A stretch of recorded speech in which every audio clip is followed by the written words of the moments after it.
हाँ जी मेरे CMA final के students, good morning, good evening, good afternoon. आप जब भी इस लेक्चर को देख रहे होंगे दोस्तों, स्वागत करता हूं आप सब लोगों का एक और जबरदस्त रिवीजन में। दोस्तों कल हमने सीएमए फाइनल लॉ के बैंकिंग रेगुलेशन एक्ट 1949 को खत्म किया था।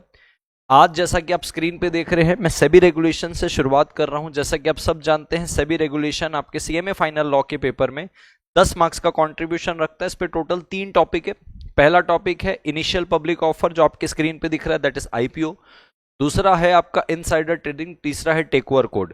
आज मैं आईपीओ का आपको रिवीजन करवाने वाला हूं बड़ा क्विक। नेक्स्ट डे यानी कि कल मैं आपको रिवीजन करवा के लूंगा इनसाइडर ट्रेडिंग का। उसके नेक्स्ट डे मैं आपको रिवीजन कराऊंगा टेक ओवर कोड का। दोस्तों जो भी नोट्स का मैं इस्तेमाल करूंगा वो आपको इसी वीडियो के डिस्क्रिप्शन बॉक्स में मिल जाएगा टेलीग्राम चैनल पे। मैं बताना चाहता हूं मैं ये वही नोट्स इस्तेमाल करने वाला हूं जो आपको मैंने रेगुलर लेक्चर पे, यानी कि अगर आपने मेरा सीएमए फाइनल लॉ का रेगुलर कोर्स लिया होगा तो जो नोट्स मैंने आपको प्रोवाइड करवाए थे उसी नोट्स का मैं इस पे इस्तेमाल करने वाला हूं। ये सारे नोट्स आपको डिस्क्रिप्शन में मेरे टेलीग्राम चैनल की लिंक के माध्यम से मिल जाएंगे। बिना किसी देरी के दोस्तों मैं शुरू करता हूं। बट शुरू करने से पहले मैं आपको एक बात बोलना चाहता हूं। अगर आप इस चैनल पे न्यू आए हो, वीडियो स्टार्ट करने से पहले लाइक कर दीजिए।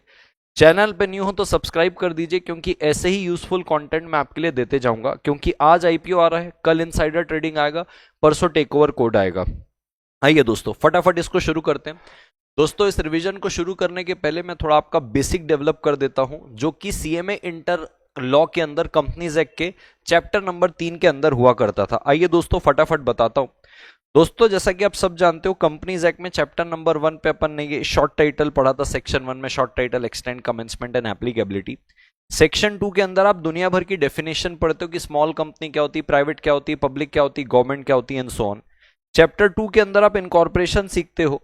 चैप्टर 2 के मतलब उसमें 4 पे मेमोरेंडम है, 5 में आर्टिकल है, 7 के अंदर इनकॉर्पोरेशन है। जैसे ही आप चैप्टर 3 पे आते हो, मैं क्यों चैप्टर 1 से शुरू किया मैं ये भी आपको बताना चाहता हूं। जैसे ही आप चैप्टर नंबर 3 पे आते हो तो आपको देखो पता चलता है 1 पे बेसिक है, 2 पे इनकॉर्पोरेशन है, 3 के अंदर पता चलता है कि कंपनी बनाने के बाद अगर कंपनी को पैसे की जरूरत लग रही है, वो कितनी तरीके से फंडिंग रेज कर सकती है। तो चैप्टर का नाम ही है prospectus and allotment of securities. दोस्तों मैं बताना चाहता हूं, जैसे ही प्रोस्पेक्टस वर्ड हमारे दिमाग में आता है तो दिमाग में आता है कि हम पब्लिक से फंडिंग उठा रहे हैं। आइए इसको समझ के लेते हैं।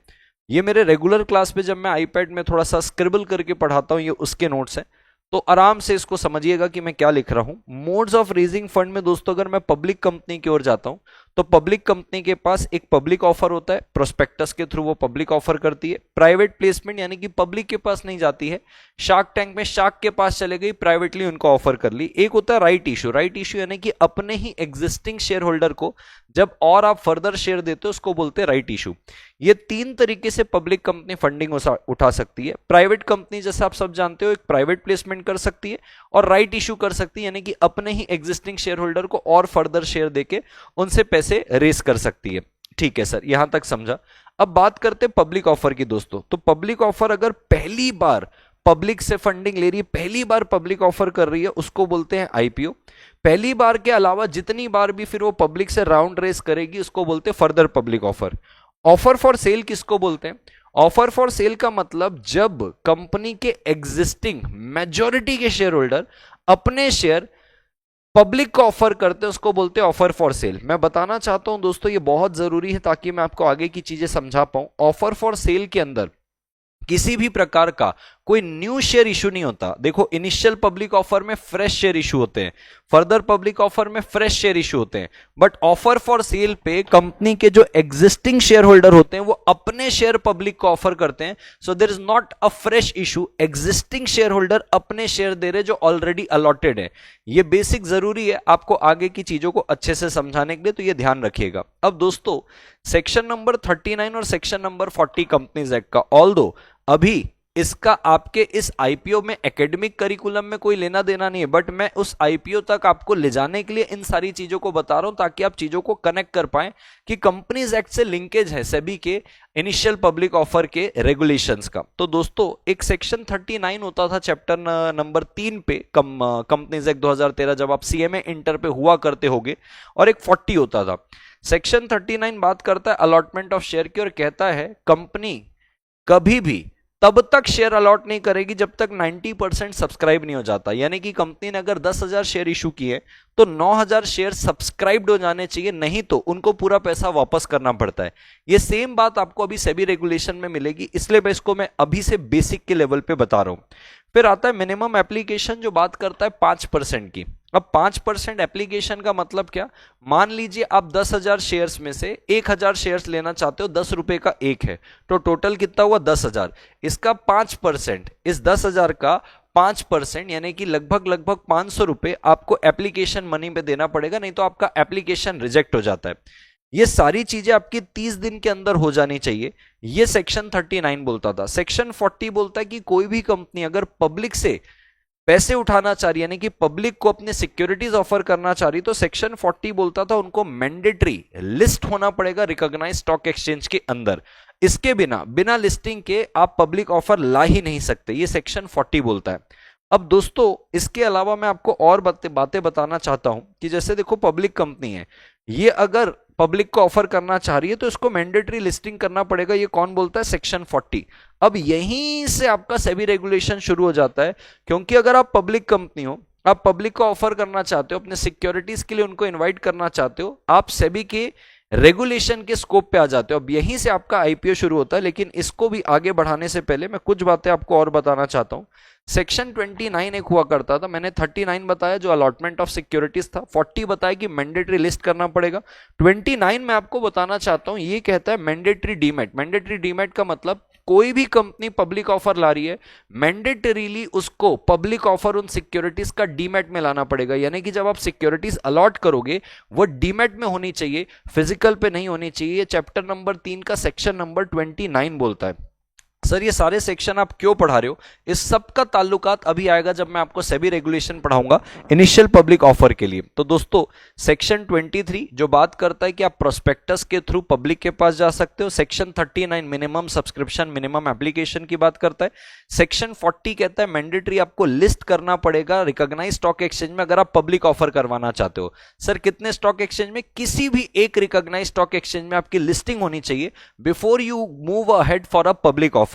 29 बोलता है मैंडेटरी क्या होना चाहिए, लिस्टिंग। अब यहां से ही अपनी कहानी शुरू होती है दोस्तों, जो बोल रहा है ना सेक्शन 40 के आपको मैंडेटरी लिस्ट होना पड़ेगा। लिस्टिंग कहां होगी भाई साहब, आपके स्टॉक एक्सचेंज के। स्टॉक एक्सचेंज को कौन रेगुलेट कर रहा है, सेबी रेगुलेट कर रहा है। तो बस यहीं से आपके सेबी रेगुलेशन की शुरुआत हो जाती है और वो आपको बताता है कि अगर आपको पब्लिक ऑफर करना है तो पब्लिक ऑफर के लिए कौन कौन सी बातें आपको ध्यान रखनी पड़ेगी। तो मेरी बात को बिल्कुल ध्यान से सुनना दोस्तों, ये वो नोट्स हैं जो अपने रेगुलर स्टूडेंट्स को मैं प्रोवाइड करता हूं। अगर आप मेरे रेगुलर स्टूडेंट होंगे तो डेफिनेटली ये नोट्स आपके पास होगा, नहीं तो टेलीग्राम में आपको ये नोट्स मिल जाएंगे, उसकी लिंक इसी वीडियो के डिस्क्रिप्शन बॉक्स में। दोस्तों सबसे पहले देखो यहां पे क्या लिखा है, एलिजिबिलिटी ऑफ द इशूअर। अब एलिजिबिलिटी ऑफ द इशूअर का मतलब क्या होता है, मेरी बात को बिल्कुल ध्यान से समझना। यहां पे इशूअर किसको बोला जाता है, यहां पे इशूअर बोला जा रहा है कंपनी को। इशूअर का मतलब क्या, ऐसी कंपनी जो पब्लिक में अपने सिक्योरिटीज को क्या कर रही है, इशू कर रही है। तो पहले आप एलिजिबल होने चाहिए, यानी कि पब्लिक ऑफर करने के लिए पहले आपकी एलिजिबिलिटी चेक की जाएगी। आइए दोस्तों एक एक करके समझ के लेते हैं। यहां पे लिखता देखो कि एक इशूअर जो है वो पब्लिक इशू नहीं ला सकता, ना तो राइट इशू ला सकता इक्विटी शेयर का, ना तो कन्वर्टेबल सिक्योरिटीज का, अंडर द फॉलोइंग कंडीशन। यानी कि भाई साहब आप कंपनी हो, आपको पब्लिक इशू लाना है, स्टॉक एक्सचेंज में लिस्ट करवाना पड़ेगा। स्टॉक एक्सचेंज में लिस्टिंग की बात आती है तो सेबी की बात आती है। सेबी कहती है कि मैं आपको कुछ परिस्थिति के अंदर मैं आपको पब्लिक ऑफर करने नहीं दूंगी, राइट इशू करने नहीं दूंगी, कुछ भी नहीं करने दूंगा। ये सेबी रेगुलेशन कहता है। क्या कहता है, आइए फटाफट इसको समझ के लेते हैं ladies and gentleman, boys and girls. सबसे पहला कहता है डिबार्टमेंट बाय द सेबी। सर ये क्या कहता है, कहता है मान लीजिए कंपनी का प्रमोटर या कंपनी के प्रमोटर ग्रुप में हो सकता है डायरेक्टर हो या और कोई शेयर होल्डर हो जो प्रमोटर ग्रुप से संबंध रखता है। देखो लिखता है इशूअर यानी कि कंपनी खुद, प्रमोटर या प्रमोटर ग्रुप में से कोई व्यक्ति या डायरेक्टर और सेलिंग शेयर होल्डर, इनमें से कोई भी अगर सेबी के द्वारा डिबार किया गया है ट्रेडिंग करने के लिए, तो फिर आपकी कंपनी जो है पब्लिक ऑफर नहीं ला सकती। सर लॉजिक बताइए फटाफट क्या है। भाई देखो सेबी ने ऑलरेडी आपकी कंपनी में जो लोग हैं, डायरेक्टर हैं, शेयर होल्डर है, उनको रंगे हाथों पकड़ा हुआ है, सीरियस मिसकंडक्ट के लिए पकड़ा हुआ है। हो सकता है आपने इनसाइडर ट्रेडिंग की हो। सर क्या इनसाइडर ट्रेडिंग, आपकी कंपनी हो सकता है डीमर्जर प्लान कर रही हो, ये डीमर्जर की इंफॉर्मेशन आपके किसी डायरेक्टर ने, प्रमोटर ग्रुप ने अपने किसी दोस्त को बनाई, बता दी, और उसने कंपनी के शेयर्स को पहले से क्या कर लिया, एक्वायर कर लिया, हाई प्रॉफिट कमाने के चलते। ये इनसाइडर ट्रेडिंग थी और ये इनसाइडर ट्रेडिंग पकड़ में भी आ गई। इसकी वजह से उनने, सेबी ने इसको बार कर दिया मार्केट से कि भैया अब आप यहां पे ट्रेड नहीं कर सकते, कुछ समय के लिए बार कर दिया सेबी के द्वारा स्टॉक एक्सचेंज से। तो भैया आपके जो लोग हैं, प्रमोटर हो गया, कंट्रोलिंग शेयर होल्डर हो गया, डायरेक्टर हो गया, जो आमतौर पर कंपनी के अफेयर्स को कंट्रोल कर रहे हैं, अगर वही इस प्रकार की हरकतें करेंगे तो भैया फिर कंपनी तो आर्टिफिशियल पर्सन है, कंपनी को चलाने वाले आप ही हो। तो आप लोग की वजह से अब आपकी कंपनी पब्लिक ऑफर नहीं ला सकती। तो एग्जाम्पल के तौर में मान लीजिए XYZ लिमिटेड एक कंपनी है, उसका जो मेन प्रमोटर है वो इनसाइडर ट्रेडिंग में पकड़ा गया अनदर कंपनी के साथ। सेबी ने एक ऑर्डर पास किया 2024 में, उसको बार कर दिया कि तू कैपिटल मार्केट 5 साल तक एक्सेस नहीं कर पाएगा। 24 पे बार लगाया था, 5 साल के लिए, 29 तक उस पे बार रहेगा। तो तब तक ये जो कंपनी है XYZ लिमिटेड, ना ये IPO ला पाएगी, ना तो ये राइट इश्यू ला पाएगी। क्यों? क्योंकि तुम्हारे चलाने वाले जो व्यक्ति हैं वो खुद ही कुकर्मी लोग हैं। तो कंपनी क्या करेगी? ये पहला वाला पॉइंट था डिपार्टमेंट। सेम चीजें यहां पे लिखी, आप पढ़ सकते हो। क्या लॉजिक है सर इसका? लॉजिक बड़ा क्लियर है भाई साहब। आपके प्रमोटर खुद ही गड़बड़ इंसान है। अब पब्लिक का पैसा लेंगे तो पब्लिक के पैसे को भी हाई रिस्क में लगा देंगे, क्योंकि चक्रम लोग हैं। ऐसे चक्रम लोग नहीं चाहिए, थोड़े से एथिकल लोग चाहिए, तो ताकि पब्लिक का पैसा सेफ रहे। फिर अपनी बात आ रही है दोस्तों लिस्टिंग अप्रूवल की। जैसे मैंने आपको बताया था सेक्शन नंबर 40 के अंदर कहता है कि भाई साहब आपको इक्विटी शेयर इशू करने के पहले, यानी कि पब्लिक ऑफर करने के पहले, आपको मैंडेटरी लिस्ट करना पड़ेगा। सर कहां कहां लिस्ट करना पड़ता है? 1 और मोर स्टॉक एक्सचेंज में आपको लिस्टिंग करनी पड़ती है। आप कोई सा भी स्टॉक एक्सचेंज चूज कर लीजिए जहां पे आप लिस्टिंग करवाएंगे। जरूरी नहीं कि वो 2 होना चाहिए, कोई एक भी होगा तो भी चलेगा।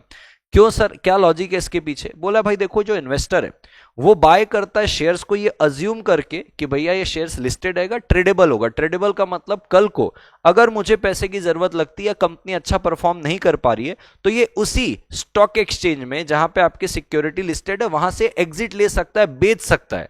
अगर लिस्टिंग ही नहीं होगी, बराबर है, अगर मान लीजिए आपकी लिस्टिंग नहीं होगी तो बेचारा फंस जाएगा। तो इसीलिए सेबी चाहती है कि आप जब भी पब्लिक ऑफर लाओ किसी सिक्योरिटी का, आप उसको पहले लिस्ट कराओ, ताकि जो भी शेयर होल्डर रहे वो फ्री रहे, वो स्टक ना हो जाए। आज खरीदा है, अच्छा लग रहा है, कल अच्छा नहीं लगा तो बेच के बाहर हो सकता है। सो मान लीजिए ABC लिमिटेड करके कंपनी, वो IPO प्लान कर रही है, वो अप्लाई कर सकती है NSE में, यानी कि नेशनल स्टॉक एक्सचेंज में, या बॉम्बे स्टॉक एक्सचेंज में, या दोनों पे अप्लाई कर सकती है। लेकिन याद रखें, आपने 2 पे अप्लाई किया, कोई एक ने अप्रूवल दिया, एक ने अप्रूवल नहीं दिया, मामला गड़बड़ा जाएगा। आप नहीं कर सकते अलॉटमेंट। जितनों को अप्लाई किया है उतने से आपको क्या मिलनी चाहिए? अप्रूवल मिलनी चाहिए। ठीक है सर। तो मान लीजिए सर एक ही जगह अपन ने अप्लाई किया था, एप्लीकेशन आपने दिया, अप्रूवल आपको मिल गई, आप अपना IPO लॉन्च कर सकते हो। सर लिस्टिंग की भी बात समझ में आ गई। सर लिस्टिंग अपने को क्या बोलता है कि भाई पर्पस क्या है कि ट्रेड कर पाए जो आपका इन्वेस्टर है। तो पहली बात तो सर डीबार नहीं होना चाहिए, दूसरी बार लिस्टिंग अप्रूवल, तीसरा आपको डिपॉजिटरी के साथ एक एग्रीमेंट करना पड़ेगा। सर कितनी डिपॉजिटरी हमारे भारत में? 2 ही डिपॉजिटरी दोस्तों, एक NSDL और CDSL। तो कोई भी कंपनी जब पब्लिक ऑफर प्लान कर रही है, मैंडेटरीली उसको डिपॉजिटरी एग्रीमेंट में एंटर करना पड़ेगा डिपॉजिटरी के साथ, क्योंकि आपको मैंने अभी बताया डीमैट के अलावा नहीं ला सकते। कारण बड़ा क्लियर है दोस्तों। जब भी आप डिपॉजिटरी के साथ डील करते हो ना, जैसे डीमैट में यानी कि इलेक्ट्रॉनिकली डील होता है शेयर के साथ, तो फ्रॉड होना, फेक सर्टिफिकेट होना, ट्रांसफर में डिले होना, ये सारी चीजें कट डाउन हो जाती है। भाई इलेक्ट्रॉनिक मोड में है, किधर से आप फेक सर्टिफिकेट बनाओगे? फिजिकल होगा तो फेक बना सकते हो। ट्रांसफर डिले किधर करोगे? क्लिक्स में हो जाता है। जैसे बैंक से हम पैसे ट्रांसफर करते हैं, वैसे डीमैट अकाउंट से शेयर ट्रांसफर कर सकते हैं। So it will be quick. Fake certificate, forge certificate बच जाएंगे। तो इन सारी चीजों के लिए बोला है भाई साहब डिपॉजिटरी एग्रीमेंट होना चाहिए। अब अगर मैं बात करूं पेड अप इक्विटी शेयर की, तो ladies and gentleman, boys and girls, कहता है देखो डी वाला पॉइंट बोलता है कि आपका कोई भी शेयर जो है वो पार्टली पेड नहीं होना चाहिए। इसका लॉजिक क्या है सर? बड़ा क्लियर है भैया। इससे कंफ्यूजन क्रिएट होता है कैपिटल स्ट्रक्चर में। कुछ शेयर होल्डर ने अभी तक पूरा पैसा नहीं दिया है, तो अगर कोई इन्वेस्टर पैसा लगाना चाह रहा है तो उसको कैपिटल स्ट्रक्चर क्लियर दिख ही नहीं रहा, क्योंकि कुछ पैसे अभी भी आने वाले। सेबी चाहता है कि भैया जो भी इन्वेस्टर आपकी कंपनी में इन्वेस्ट करे उसको क्लियर कैपिटल स्ट्रक्चर दिखे, जिनका पैसा अभी आना बाकी था उनका पूरा पैसा आ जाए, ताकि उसको कैपिटल स्ट्रक्चर क्लियर दिखे। तो मान लीजिए ladies and gentleman, boys and girls, LMN limited करके एक कंपनी है, उसने 10 रुपए की फेस वैल्यू के शेयर्स पहले इशू किए थे, उस पे 6 रुपए ही पेड था, 4 रुपए बचा हुआ था। अब फ्रेश पब्लिक इशू करने के पहले उनको पहले वो 4 रुपए कॉल करना पड़ेगा, कुछ पे करेंगे और कुछ पे नहीं करेंगे। जो पे कर देंगे अच्छी बात है, जो नहीं पे करेंगे उनका फोरफिट कर लेंगे, क्योंकि वेट थोड़ी करते रहेंगे भैया कि आप जब पे करोगे तब पब्लिक ऑफर, उनको फोरफिट कर लेंगे। अब यहां पे कोई भी पार्टली पेड शेयर्स नहीं बचा, अब अपने पास क्लियर कैपिटल स्ट्रक्चर दिख रहा है, अब अपन पब्लिक ऑफर करेंगे। द ओनली रीजन इस पॉइंट का कि भैया जिस भी इन्वेस्टर को आप इनवाइट कर रहे हो उसको एक क्लियर कैपिटल स्ट्रक्चर दिखना चाहिए। ये नहीं होना चाहिए कि कुछ पैसे और भी आने वाले, क्लैरिटी दिखेगी कि कंपनी ने इतने कैपिटल उठाया हुआ है, इतना लगाया हुआ है, इतना प्रॉफिट है, उसके बाद वो इन्वेस्ट करेगा। ठीक है सर, तो डी वाला पॉइंट अपने को क्या कहता है, पार्टली पेड अप अगर कोई होंगे तो आपको उनको फुल्ली पेड करना है। अब ई वाले पॉइंट को थोड़ा सा ध्यान से समझिएगा। कहता है देखो, जब भी आप फंडिंग उठा रहे हो तो ध्यान रखें आपकी फंडिंग में एक डेमोन्स्ट्रेशन होना चाहिए। Issuer must demonstrate firm arrangement for financing at least 75% of the stated means of finance excluding the amount raised through prospectus proposed public issue. ये कहना क्या चाह रहा है सर, देखो ये कह रहा है आप जितना पैसा भी पब्लिक से उठा रहे हो, बोले हाँ उठा रहे हो, इसका कम से कम 75%, यानी कि जितना आपने सोचा हुआ है कि इतना पैसा मैं पब्लिक से उठाऊंगा, उसका कम से कम 75% आपकी खुद की तैयारी होनी चाहिए। एग्जाम्पल देखो, कहता है देखो भाई साहब, XYZ लिमिटेड कंपनी है, प्राइवेट लिमिटेड है, इसको 1 करोड़ रुपए की क्या चाहिए, फाइनेंस चाहिए to a new expansion project. पहली बात तो भाई साहब ये प्राइवेट नहीं होनी चाहिए, ये पब्लिक होनी चाहिए, क्योंकि प्राइवेट कंपनी पब्लिक के पास जा नहीं सकती। तो आई अपोलोजाइज, वहां पे प्राइवेट लिखा है बट वो पब्लिक होगा, आप उसको पब्लिक मानिएगा। 1 करोड़ चाहिए उसको फाइनेंस के लिए, किसी नए एक्सपांशन प्रोजेक्ट के लिए।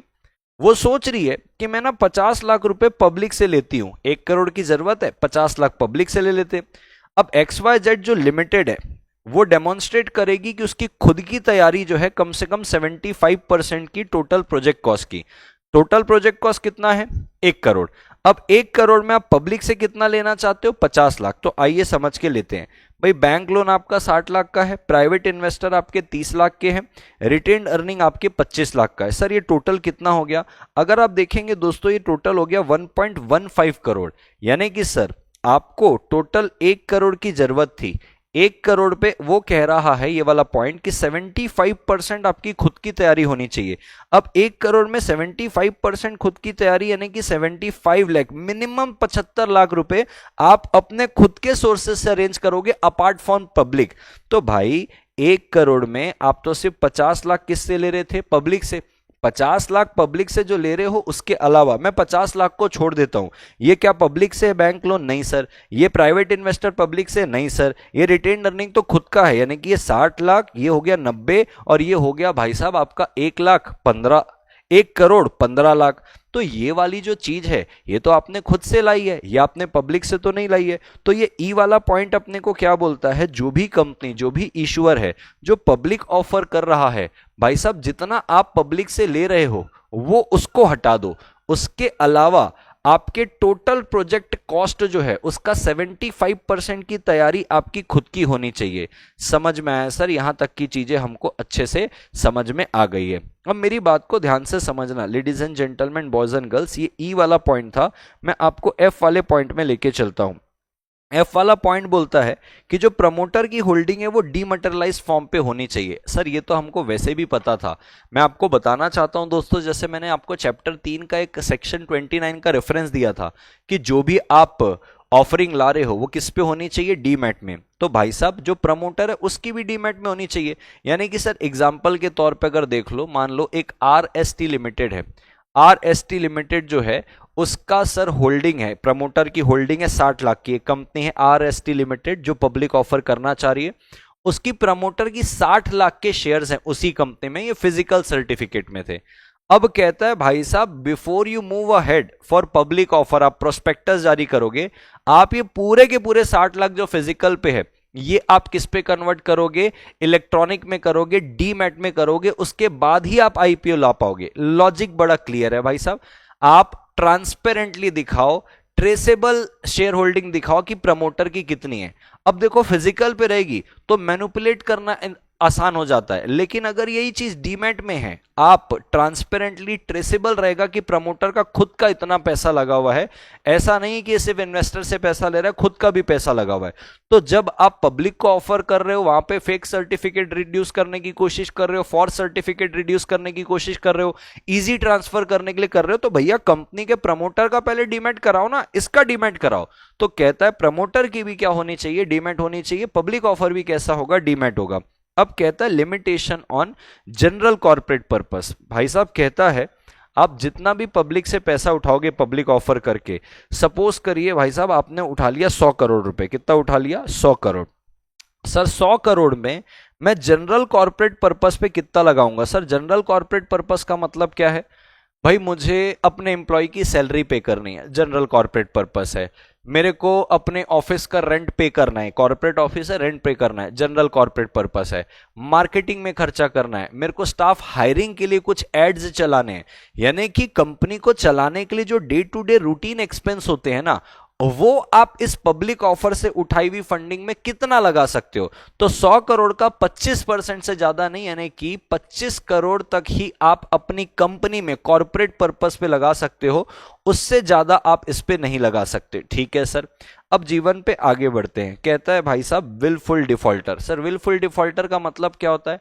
एक ऐसा व्यक्ति जो पैसे तो पे कर सकता है लेकिन पे करने का इरादा नहीं रखता, यानी कि सर पैसे वापस करने के लिए उसके पास पैसे हैं लेकिन वो पैसे पे करने की इच्छा ही नहीं रखता। मान लीजिए एक बैंक है एबीसी बैंक, उसने डिक्लेयर कर दिया कि एक कंपनी है यूवीडब्ल्यू लिमिटेड करके कंपनी है, इसके जो प्रमोटर है ना ये साले विलफुल डिफॉल्टर है। इनको हमने पैसा दिया था, इन्होंने ये बोला था कि हम रियल स्टेट की कंपनी है और रियल स्टेट का बोल के पैसा लिया और अपने पर्सनल पर्पस में अनरिलेटेड ऑब्जेक्ट में उस पैसे को लगा दिया, बाद में रीपे भी नहीं कर रहे जबकि इनकी कैपेसिटी है रीपे करने की।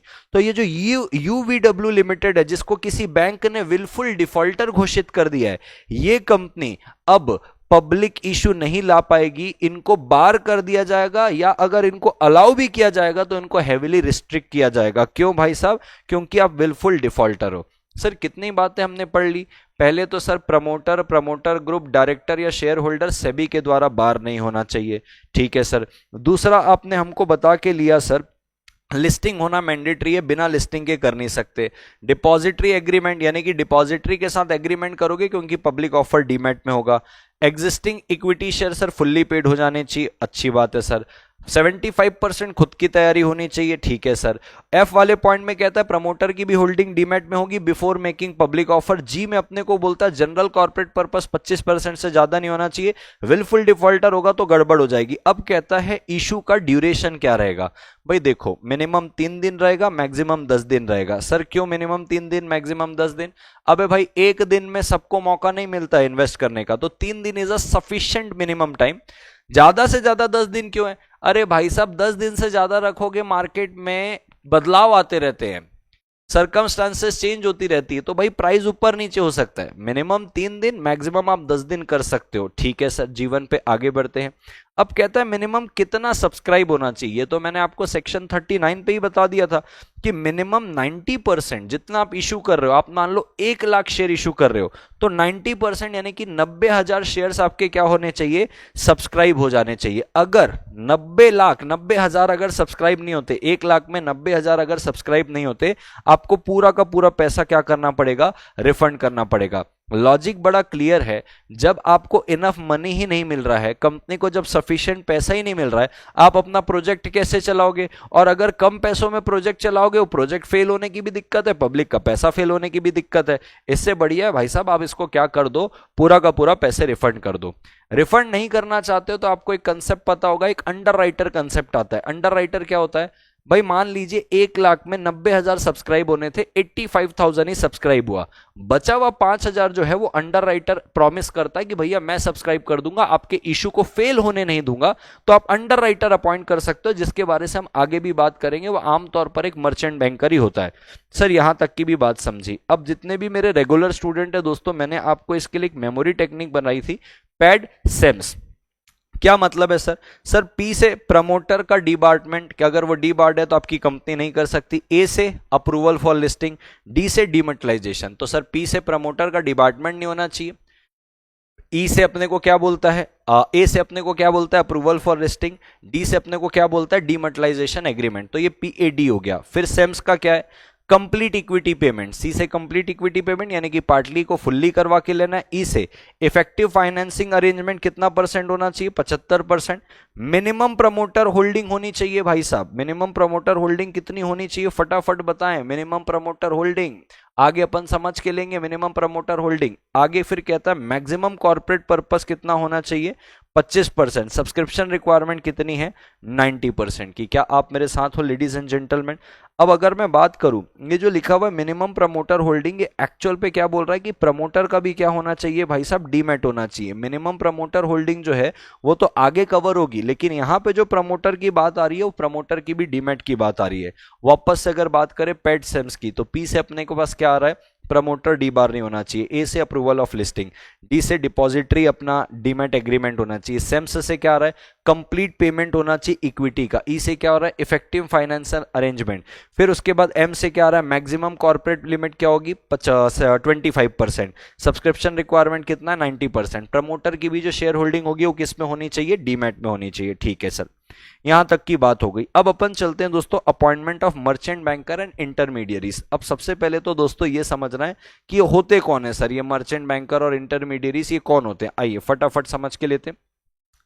सबसे पहले दोस्तों मैं बता दूं, मर्चेंट बैंकर यानी कि कंपनी को भाई साहब ये सारे लॉ कंप्लाई तो करना आता नहीं है, कंपनी है ना भाई साहब। कंपनी को सेबी के लॉस कंप्लाई करवाना, कंपनी के पब्लिक ऑफरिंग को मैनेज करना। सर क्या मैनेज करना होता है पब्लिक ऑफरिंग में? भाई सबसे पहले तो शुरुआत होती है प्रोस्पेक्टस से। प्रोस्पेक्टस के अंदर क्या मैटर रहेगा, प्रोस्पेक्टस कितने समय के लिए वैलिड रहेगा, प्रोस्पेक्टस फाइल करने के बाद आप पब्लिक में कितने समय में इशू करोगे, प्रोस्पेक्टस के अंदर कौन कौन सी फाइनेंशियल इंफॉर्मेशन रहेगी। तो भाई साहब आपके पब्लिक ऑफरिंग को मैनेज करना, आपको एडवाइस करना। अगर मान लीजिए आपके 90% सब्सक्रिप्शन नहीं होते तो जितना बच जाता है उसको अंडर राइट करना।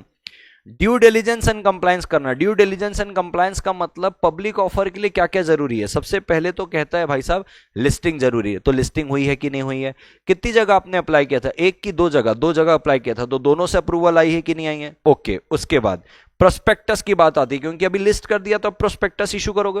प्रोस्पेक्टस इशू करने से पहले प्रोस्पेक्टस एज पर सेक्शन 26 है कि नहीं, 26 chapter number 3 of the companies act है, अगर है, अब पहले आप आरओसी के पास फाइल करोगे, क्या आरओसी के पास फाइल हो गया, अब पब्लिक के पास जाएगा, ओके पब्लिक के पास चले गया, मिनिमम 90% सब्सक्रिप्शन आनी चाहिए, नहीं आया तो अंडर राइटर सब्सक्राइब करेगा, ओके यहां तक हो गया। अब इसके बाद अलॉटमेंट करना है, अलॉटमेंट के बाद आपको अलॉटमेंट रिटर्न फाइल करना पड़ता है चैप्टर नंबर 3 के हिसाब से। अलॉटमेंट रिटर्न जाता है पीएस3 में, बहुत सारी रिक्वायरमेंट है, सब कुछ पूरी हो रही कि नहीं हो रही है, ये सारा काम कौन करता है, मर्चेंट बैंकर। मर्चेंट बैंकर आपको ये सारी सुविधा प्रोवाइड करता है। ठीक है सर, यहां तक की भी बात समझ में आ गई है। तो कहता है भैया बात को ध्यान से सुनिएगा, ऊपर तक की जितनी भी बातें हो गई थी वो आपकी एलिजिबिलिटी थी कि आपका प्रमोटर डी बार नहीं होना चाहिए, मैक्सिमम कॉर्पोरेट पर्पस 25% रहेगा, 75% की तैयारी आपकी खुद की होनी चाहिए, डीमैट में होना चाहिए, प्रमोटर की भी शेयर होल्डिंग डीमैट में होना चाहिए, पार्टली पेड जो रहेगा उसको फुल्ली पेड कर देना चाहिए। ये जो सारी चीजें थी वो एलिजिबिलिटी थी। चलिए आप वो सारी एलिजिबिलिटी को पार कर गए, थोड़ा एक स्टेप और अहेड मूव ऑन करते हैं। अब एक स्टेप और मूव अहेड कर रहे हैं, एक स्टेप, तो कहता है अब आप मर्चेंट बैंकर को अपॉइंट करो। अब ये मर्चेंट बैंकर कौन है, पब्लिक ऑफर कंपनी कर रही है, इन्वेस्ट कौन करेगा, शेयर होल्डर करेगा, इन्वेस्टर करेगा। ये मर्चेंट बैंकर इंटरमीडिएट होते हैं, बिचौली होते हैं, एक प्रकार का जो आपका बीच में काम संभाल के लेते हैं, तो इनको बोलते हैं मर्चेंट बैंकर और इंटरमीडिएट। इस बात को समझना ये क्या क्या करते हैं। तो कहता है देखो ये जो इशूअर है ना, यानी कि जो कंपनी जो सिक्योरिटी इशू कर रही है वो अपॉइंट करेगी वन और more merchant banker with at least one being designated at lead merchant banker, यानी कि मैं सरल शब्दों में बोलूं तो इतने सारों में एक कैप्टन होना चाहिए, क्योंकि बहुत सारे मर्चेंट बैंकर है। तो कहता है बात को ध्यान से समझना, किसी एक को आप बोलोगे लीड मर्चेंट बैंकर जो कैप्टन होगा। और मैं बताना चाहता हूं ये सारे के सारे मर्चेंट बैंकर सेबी के द्वारा रजिस्टर्ड मर्चेंट बैंकर होते हैं, सेबी रजिस्टर्ड होते हैं, जो आपको ये सारी सर्विस देते हैं। जानबूझ के रेगुलेशन के अंदर इनको घुसाने के लिए बोला जाता है, क्योंकि ये जिस तरीके से आपको लॉ कंप्लायंस करवाएंगे, जो ड्यू डिलीजेंस कराएंगे, ये आमतौर पर कोई और साधारण व्यक्ति नहीं कर पाता। तो सेबी के द्वारा रजिस्टर्ड होते हैं, जो स्टेक होल्डर इन्वेस्टर के इंटरेस्ट को ध्यान पे रखते हुए, उनके पैसे को ध्यान पे रखते हुए आपसे पूरा कंप्लायंस करवाते हुए पब्लिक ऑफर करवाते हैं। ठीक है सर। अब कहता है सर लीड मर्चेंट बैंकर रहेगा एक, क्योंकि एक से ज्यादा अगर मर्चेंट बैंकर, एक लीड मर्चेंट बैंकर रहेगा। तो अगर सर मल्टीपल मर्चेंट बैंकर है तो सबका रोल आपको डिवाइड करना पड़ेगा, ये सेबी रेगुलेशन में लिखा है। जैसे कोई एक देखेगा डिस्क्लोजर रिक्वायरमेंट, डिस्क्लोजर मतलब प्रोस्पेक्टस में सारी चीजें डिस्क्लोज है कि नहीं, पब्लिक को प्रॉपर इंफॉर्मेशन देते हुए आप इन्वेस्ट करा रहे हो, तो एक डिस्क्लोजर संभालेगा, एक अलॉटमेंट संभालेगा। अलॉटमेंट का प्रोस्पेक्टस दे दिया, लोगों ने सब्सक्राइब कर दिया, अब अलॉटमेंट की बात है। सर जिसका एप्लीकेशन रिजेक्ट हो गया क्योंकि उसने 5% एप्लीकेशन में नहीं दिया होगा, उसको रिफंड करवा दो। अंडर राइटिंग का काम कोई और करेगा। यानी कि सर अगर एक से ज्यादा मर्चेंट बैंकर अपॉइंट है, मल्टीपल मर्चेंट बैंकर है, एक लीड मर्चेंट बैंकर रहेगा कैप्टन, और साथ साथ में हर मर्चेंट बैंकर का रोल आपको स्पेसिफिकली बताना पड़ेगा। ये डिस्क्लोजर देखेगा, ये अलॉटमेंट देखेगा, ये रिफंड देखेगा, ये अंडर राइटिंग देखेगा। ये आपको पहले से डिसाइड करके रखना है, जो बातें यहां पे लिखी हुई है। ठीक है सर। मैं जीवन पे आगे बढ़ता हूं दोस्तों, आपने ये सारी चीजें अपॉइंट की, अब इसका मुद्दा क्या है, लॉजिक मैंने आपको बता दिया कि भैया पब्लिक ऑफर कोई मजाक चीज नहीं है। सारे कंप्लायंस करने के बाद इन्वेस्टर के इंटरेस्ट को प्रोटेक्ट करते हुए आपको आगे बढ़ के लेना है। ठीक है सर, यहां तक की चीजें हुई। अब मैं आपको लेके चलता हूं अपॉइंटमेंट ऑफ सिंडिकेट मेंबर्स की ओर। सर ये कौन है सर, सेबी रजिस्टर्ड इंटरमीडियरीज। ये वही इंटरमीडियरीज है जिसका बात अभी मैंने बताया, जो मर्चेंट बैंकर है, ये वही है। मैं सीधा सिंडिकेट मेंबर पे चलता हूं। Sir now what do you mean by syndicate member. अब सिंडिकेट मेंबर में जाने के पहले मैं आपको कुछ चीजें समझाना चाहता हूं। दोस्तों जब भी पब्लिक ऑफर होता है वो दो तरीके से होता है। एक होता है भाई साहब बुक बिल्डिंग प्रोसेस के थ्रू, और एक होता है फिक्स प्राइस के थ्रू। सर बुक बिल्डिंग के थ्रू होता है, उसका क्या मतलब होता है, आइए वो भी समझा देता हूं फटाफट कि किसको बुक बिल्डिंग बोलते हैं। बात को ध्यान से समझना दोस्तों। जैसा कि मान लो ये थोड़ा सा कचरा है यहाँ पे, बट मैंने ऐसे ही रेगुलर वालों को पूरा स्क्रिबल करके समझाया था, इसलिए मैं यही वाला एग्जांपल दोबारा ले रहा हूं ताकि ज्यादा टाइम वेस्ट ना हो।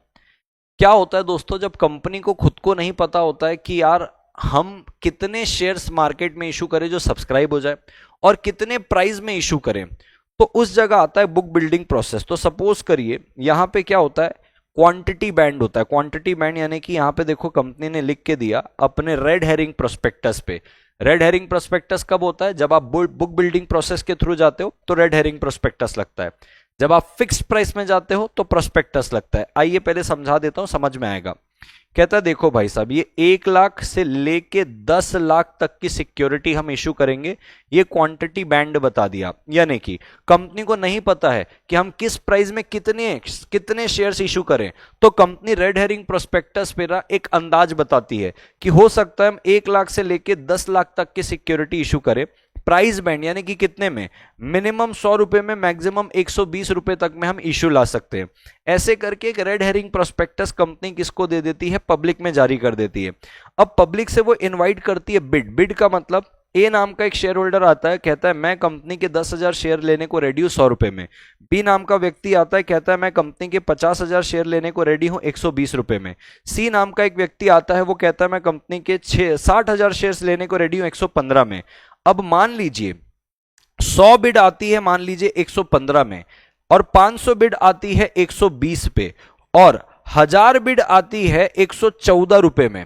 आपको क्या लगता है किस पे हमको बिड एक्सेप्ट करना चाहिए? तो दोस्तों अगर बात को समझोगे तो देखो सबसे ज्यादा बिड किस पे है, ये 1000 लोगों ने बिड किया है 114 के प्राइस में। तो कंपनी को ये बात समझ में आ जाती है कि ज्यादा पब्लिक 114 रुपए में, लोग 114 रुपए में हमारी सिक्योरिटी को लेना चाहते हैं। तो अब कंपनी क्या करेगी, मान लीजिए उसको कितने रुपए की जरूरत है, 1 करोड़ रुपए की जरूरत है, डिवाइड बाय 114 करेगी, तो इसको पता चल जाएगा कि मोटा मोटा हमको 88,000 शेयर्स क्या करने, इशू करने 114 रुपए में। इसको बोलते हैं प्राइस डिस्कवरी मेथड, इसको बोलते हैं बुक बिल्डिंग मेथड।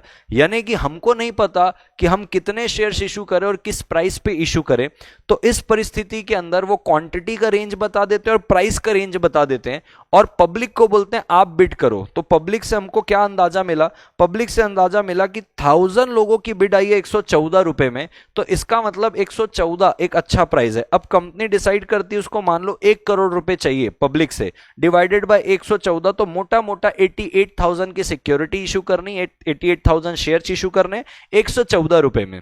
इसको बोलते हैं बुक बिल्डिंग प्रोसेस, जहां पे आप फिक्स प्राइस नहीं बताते हो, रेंज बताते हो प्राइस की और रेंज बताते हो क्वांटिटी की।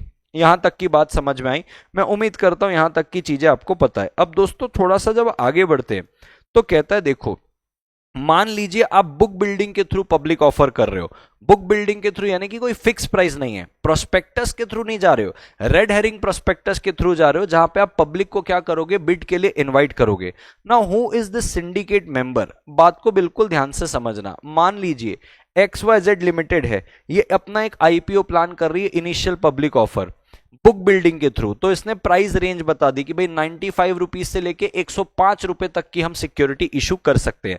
अच्छा एक बात और बताना चाहता हूं, जरूरी नहीं है यहां पे अगर 1000 लोगों ने 114 के ऊपर बिड किया तो कंपनी यही चूज करे, कंपनी फ्री टू चूज है। जैसे 500 लोगों ने 120 को भी किया है, तो हो सकता है इनको लग रहा है कि यार 120 में भी काम बन जाएगा, तो जरूरी नहीं है कि वो जब से सबसे ज्यादा जिस अमाउंट पे बिड हो रहा है उस पे करे। कंपनी चाहे तो ये 500 बिड जो 120 रुपए में आया, यानी कि 500 लोगों ने 120 की बिड की, वो भी कर सकती है। It is up to company. ठीक है सर, अब मैं आगे चलता हूं। मैं आपको बता रहा था, मान लीजिए एक XYZ लिमिटेड करके कंपनी है, वो IPO प्लान कर रही है, उसने प्राइस बैंड दिया 95 रुपीज से लेके 105 रुपए तक के आसपास हम इशू करेंगे।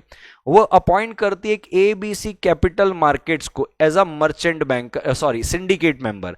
सर ABC कैपिटल मार्केट जो है या LMN सिक्योरिटीज, ये दो नाम मैंने लिए, इनको as a syndicate member appoint किया। सर ये क्या करते हैं सिंडिकेट मेंबर, ये ऐसे लोग हैं जो पब्लिक से बिड रिसीव करेंगे।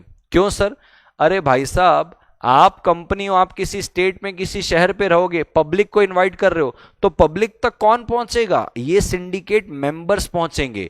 ये सिंडिकेट मेंबर पब्लिक से बिड रिसीव करेंगे, बिड की पूरी डिटेल मर्चेंट बैंकर तक पहुंचाएंगे। तो एक प्रकार से सिंडिकेट मेंबर जो है ये नेटवर्किंग का काम करते हैं। तो सपोज करते हैं सर बुक बिल्डिंग प्रोसेस के थ्रू है, ये जो कैपिटल मार्केट के अंदर जो एजेंट लोग हैं, ABC capital market, LMN securities, they will be acting as a syndicate member. ये आपके बिहाफ में जो कंपनी पब्लिक ऑफर ला रही है उनके बिहाफ में पब्लिक से बिड लेंगे, पूरा डेटा इकट्ठा करके मर्चेंट बैंकर को देंगे। कौन मर्चेंट बैंकर, जो मर्चेंट बैंकर इनका पूरा का पूरा पब्लिक ऑफरिंग देख रही है। अब मर्चेंट बैंकर इन सारे डेटा को फिगर आउट करके डिसाइड करेगा कि कितनी सिक्योरिटी और किस प्राइस में हमको इशू करनी है। ये कब के लिए, बुक बिल्डिंग के समय। तो देखो यहां पे साफ लिखा है, for issue conducted through book building the issuer appoint syndicate members. For other types of issue, other types of issue कौन सा, फिक्स प्राइस वाला, बैंकर को अपॉइंट किया जाता है कि वो हैंडल करे। अब सर अदर कौन सा होता है, फिक्स वाला। मैंने सीधा बताया 50 रुपए का मेरा एक शेयर है, कोई बिड इनवाइट नहीं कर रहा हूं। तो यहां पे जैसे स्टेट बैंक ऑफ इंडिया हो गया, HDFC बैंक हो गया, ICICI बैंक हो गया, ये बैंकर जो है अलग अलग जगह में ये एज अ काम करते हैं हमारे को इन्वेस्टर से कनेक्ट करवाने का। इन्वेस्टर जाएगा इन बैंक के पास और बैंक के पास जाके अपना एप्लीकेशन मनी देगा। बराबर है क्या सर, यहां तक भी बराबर है। अब मैं बताना चाहता हूं, ये जो सारी चीजें है आज की दुनिया में, ऑनलाइन की दुनिया में घर बैठे हो जाता है। ये सारी चीजें तब होती थी जब टेक्नोलॉजी इतनी ज्यादा इवॉल्व नहीं हुई थी, लेकिन क्योंकि हमारे सिलेबस पे यही बात दी हुई, हम आज भी पढ़ रहे हैं। लेकिन आज आपको किसी बैंक के पास, किसी सिंडिकेट मेंबर के पास जाने की जरूरत नहीं है। आपके पास बस एक एप्लीकेशन होना चाहिए अच्छा वाला, जिसकी आपकी समझ होनी चाहिए, आप वहां से ही सारी चीजें कर सकते हैं। बट क्योंकि जैसे कि आपके सिलेबस में, वैसे मैं आपको पढ़ा रहा हूं। तो सर एक तो अपने को हो गया मर्चेंट बैंकर अपॉइंट करना। दूसरा सर उस मर्चेंट बैंकर में अगर एक से ज्यादा है, एक लीड मर्चेंट बैंकर होगा जो सारे लोगों को बताएगा किसका क्या काम है। सिंडिकेट मेंबर पता चल गया, बुक बिल्डिंग के प्रोसेस में सिंडिकेट मेंबर होगा। अदर टाइप के इशू में बैंक्स जो हैं वो इन्वेस्टर से पैसे कलेक्ट करके मर्चेंट बैंकर तक पहुंचा के लेते हैं। सरल शब्दों में बोलूं तो उस कंपनी के पास पहुंचा के लेते हैं जो इनिशियल पब्लिक ऑफर कर रहा है। ठीक है सर, उसके बाद कौन आता है सर, एक आता है registrar to the issue. Now sir who is this registrar to the issue. मान लीजिए एक कंपनी है LMN लिमिटेड जो पब्लिक ऑफर कर रही है, वो एक फिन टेक्नोलॉजीज लिमिटेड करके एक रजिस्ट्रार को अपॉइंट करती है। अब ये क्या करेगा सर, फिन टेक्नोलॉजी, ये फिन टेक्नोलॉजी जो है ये बिड इकट्ठे का काम करेगा, ये एप्लीकेशन डेटा लेगा फ्रॉम सिंडिकेट बैंक। सर ये कौन होते हैं सर? सर आप मान लीजिए, जैसे मैंने आपको अभी बताया ना कि ये जो क्या नाम है तुम्हारा, सिंडिकेट मेंबर जो बिड्स रिसीव करते हैं, ये जो रजिस्ट्रार है, रजिस्ट्रार, इसका काम रहेगा सिंडिकेट मेंबर से सारी बिड को कलेक्ट करना, सिंडिकेट बैंकर से इन सबसे लेगा रजिस्ट्रार, और अब ये प्रिपेयर करेगा अलॉटमेंट का बेसिस। यानी कि सर ऐसा होगा, बुक बिल्डिंग प्रोसेस पे पब्लिक को इनवाइट किया जाएगा, पब्लिक जाएगी सिंडिकेट मेंबर के पास, सिंडिकेट मेंबर के पास अपनी बिड देगी, इन सिंडिकेट मेंबर के पास जाएगा रजिस्ट्रार, रजिस्ट्रार इनसे सारी बिड इकट्ठा करेगा, बिड इकट्ठा करने के बाद देखेगा कि इनका एप्लीकेशन वैलिड है कि नहीं। क्यों? अगर आपको याद होगा, मैंने आपको बताया कि जितना अमाउंट का आप शेयर लेना चाहते हो उसका 5% आपको एप्लीकेशन के वक्त पे करना पड़ता है। तो क्या इनने 5% एप्लीकेशन के वक्त पे किया है? और सेबी के अंदर यही 5% को 25% देखते हैं। तो क्या इनने 25% पे किया है? यदि हाँ, तो इनका एप्लीकेशन एक्सेप्टेड या तो रिजेक्टेड। यानी कि सर इन सब बिड को ध्यान पे रखते हुए, इनके एप्लीकेशन मनी को ध्यान पे रखते हुए, ये रजिस्ट्रार जो है एक लिस्ट जारी करेगा कि किसको किसको हमको अलॉटमेंट करना है, और जिसको जिसको अलॉटमेंट नहीं कर रहे क्योंकि एप्लीकेशन नहीं दिया था, तो किसको किसको हमको रिफंड करना है। तो जिसको जिसको अलॉटमेंट करना है, रजिस्ट्रार इनकी सबकी डिटेल NSDL और CDSL को दे देता है। NSDL CDSL तुरंत उनके अकाउंट में शेयर क्रेडिट कर देते हैं, और जिनका पैसा वापस करना रहता है वो बता देता है किसको, या तो इन सिंडिकेट मेंबर को या तो मर्चेंट बैंकर को, कि भैया इनका एप्लीकेशन रिजेक्ट हो गया, इनको रिफंड कर दो। यानी कि सर पूरी की पूरी प्रोसेस समझ में आ गई। आपको सर मर्चेंट बैंकर अपॉइंट करना पड़ेगा, मल्टीपल मर्चेंट बैंकर, एक लीड मर्चेंट बैंकर रहेगा, वो सबका रोल डिसाइड करेगा।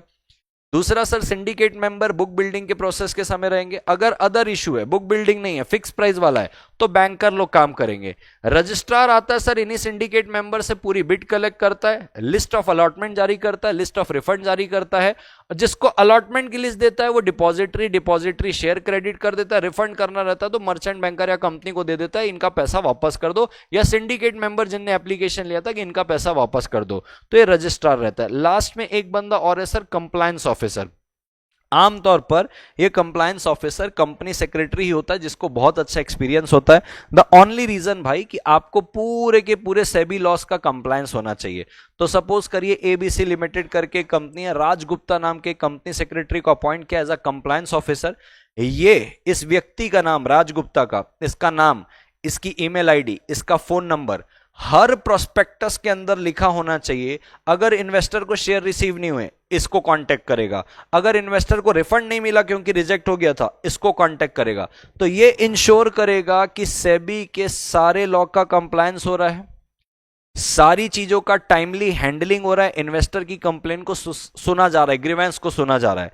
तो ये एक कंप्लायंस ऑफिसर रहेगा जो पूरे के पूरे पब्लिक ऑफर को मॉनिटर करेगा और इन्वेस्टर की ग्रीवेंस को समझ के लेगा। यानी कि सर मोटा मोटा सर ये 4 लोग रहते हैं, मर्चेंट बैंकर हो गया, सिंडिकेट हो गया, रजिस्ट्रार हो गया, कंप्लायंस ऑफिसर हो गया। मर्चेंट बैंकर का रोल क्लियर है, रजिस्ट्रार का रोल क्लियर है, सिंडिकेट का रोल क्लियर है, और कंपनी सेक्रेटरी यानी कि कंप्लायंस ऑफिसर का भी रोल क्लियर है।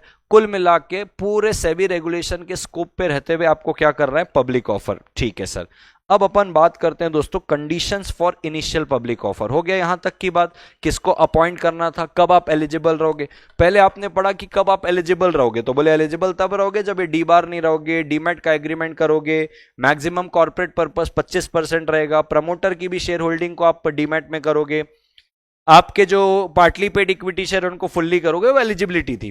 फिर कौन कौन शामिल रहेगा आपके इस पब्लिक ऑफर में, तो ये merchant banker, registrar, compliance officer, syndicate member, ये आ गए।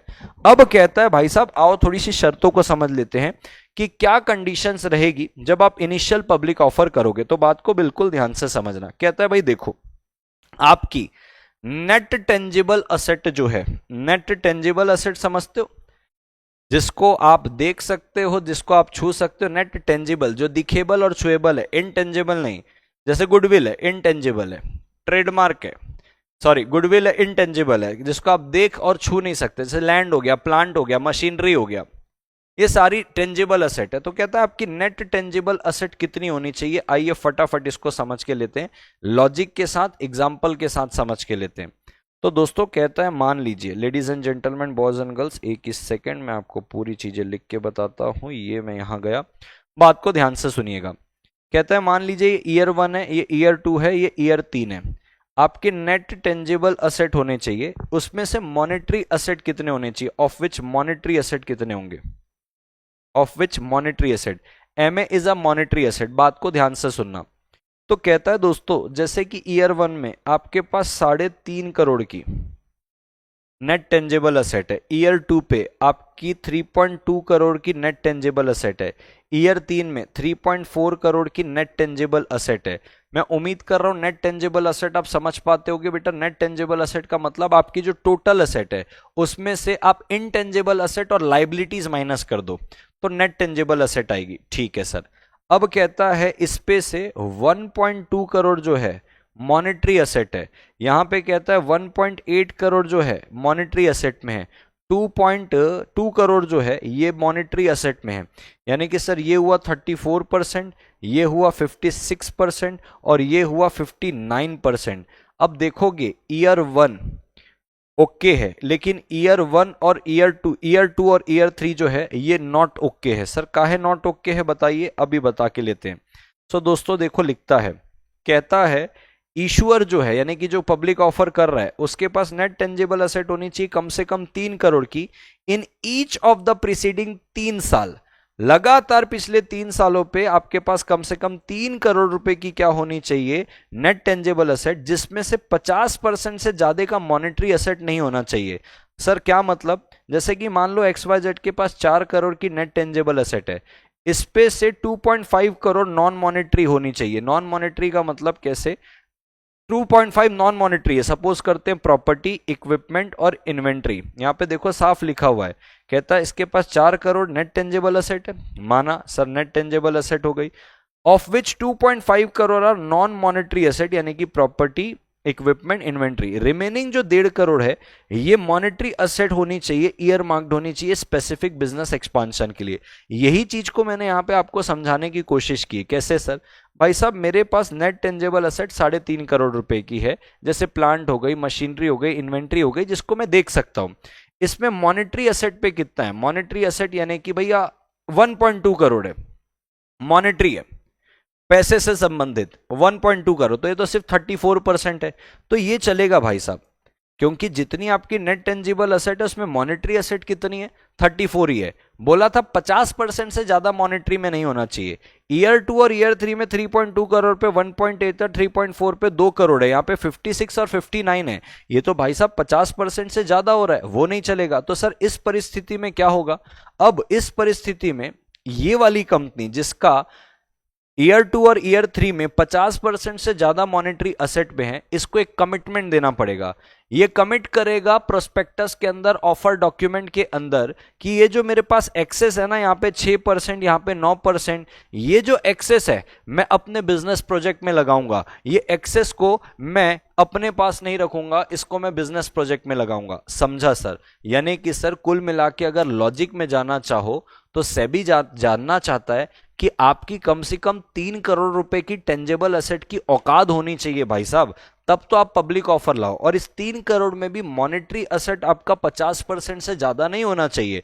तो अगर ये 6%, 9% ईयर 2 और ईयर 3 में अगर थोड़ा सा ज्यादा है, आपको अपने ऑफर डॉक्यूमेंट में कमिट करना पड़ेगा कि भाई आप इस एक्सेस को प्रोजेक्ट में लगाओगे। तो देखो लिखता है excess monetary asset must be committed for utilisation in the business और प्रोजेक्ट। ठीक है सर, समझ में आया।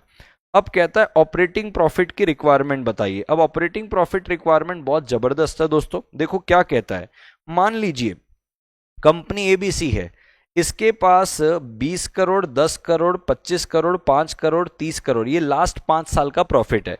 अब कहता है आपको average pre tax operating profit निकालना है बेस्ट 3 इयर्स का। अब सबसे बेस्ट तो अगर आप देखोगे तो भाई साहब 30 करोड़ है, उसके बाद बेस्ट 25 करोड़ है, उसके बाद बेस्ट 20 करोड़ है।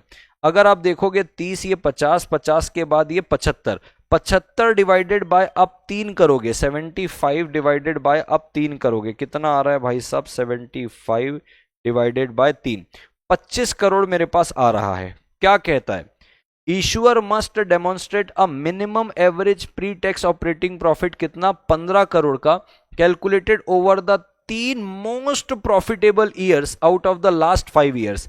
तो भाई साहब मैंने तो देखो ये 30, 20, 50, 75, 75 का 3 क्या, मेरे तो 25 करोड़ आ रहा है, आपको तो सिर्फ 15 करोड़ चाहिए। सर इसका लॉजिक क्या है? लॉजिक बड़ा क्लियर है भाई साहब।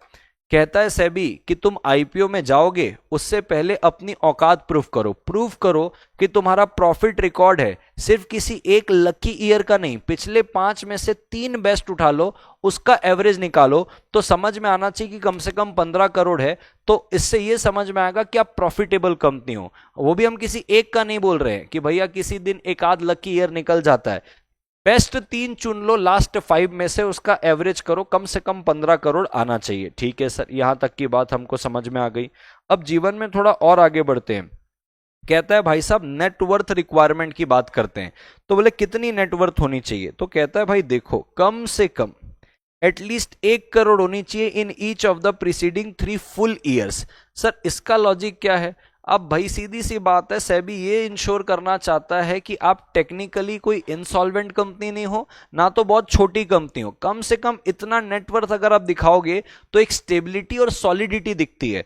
तो भाई साहब अगर आप देखोगे कि भैया नेटवर्थ कितनी है, 2 करोड़ की, 1.5 करोड़ की और 1.2 crore over the last 3 years, तो कम से कम 1 करोड़ है ना। हाँ भैया आप आईपीओ के लिए एलिजिबल हो। अब नेम चेंज क्राइटेरिया को समझ के लेते हैं। मान लीजिए दोस्तों एक कंपनी है एबीसी प्लास्टिक लिमिटेड करके, नाम क्या बोला, एबीसी प्लास्टिक लिमिटेड, नाम चेंज कर दिया आपने एबीसी रिन्यूअल एनर्जी लिमिटेड करके। ठीक है सर, पहले प्लास्टिक था, अब आपने रिन्यूअल एनर्जी कर लिया। ये रिन्यूअल एनर्जी करे हुए आपको कितना समय हुआ है, 8 महीने हुए हैं। ठीक है सर, अब मुझे एक बात बताओ, लास्ट ईयर का रेवेन्यू कितना है? बोले वो जो रिन्यूएबल एनर्जी वाला धंधा है ना, उससे 8 करोड़ का धंधा किया, किससे? रिन्यूअल वाला नाम से।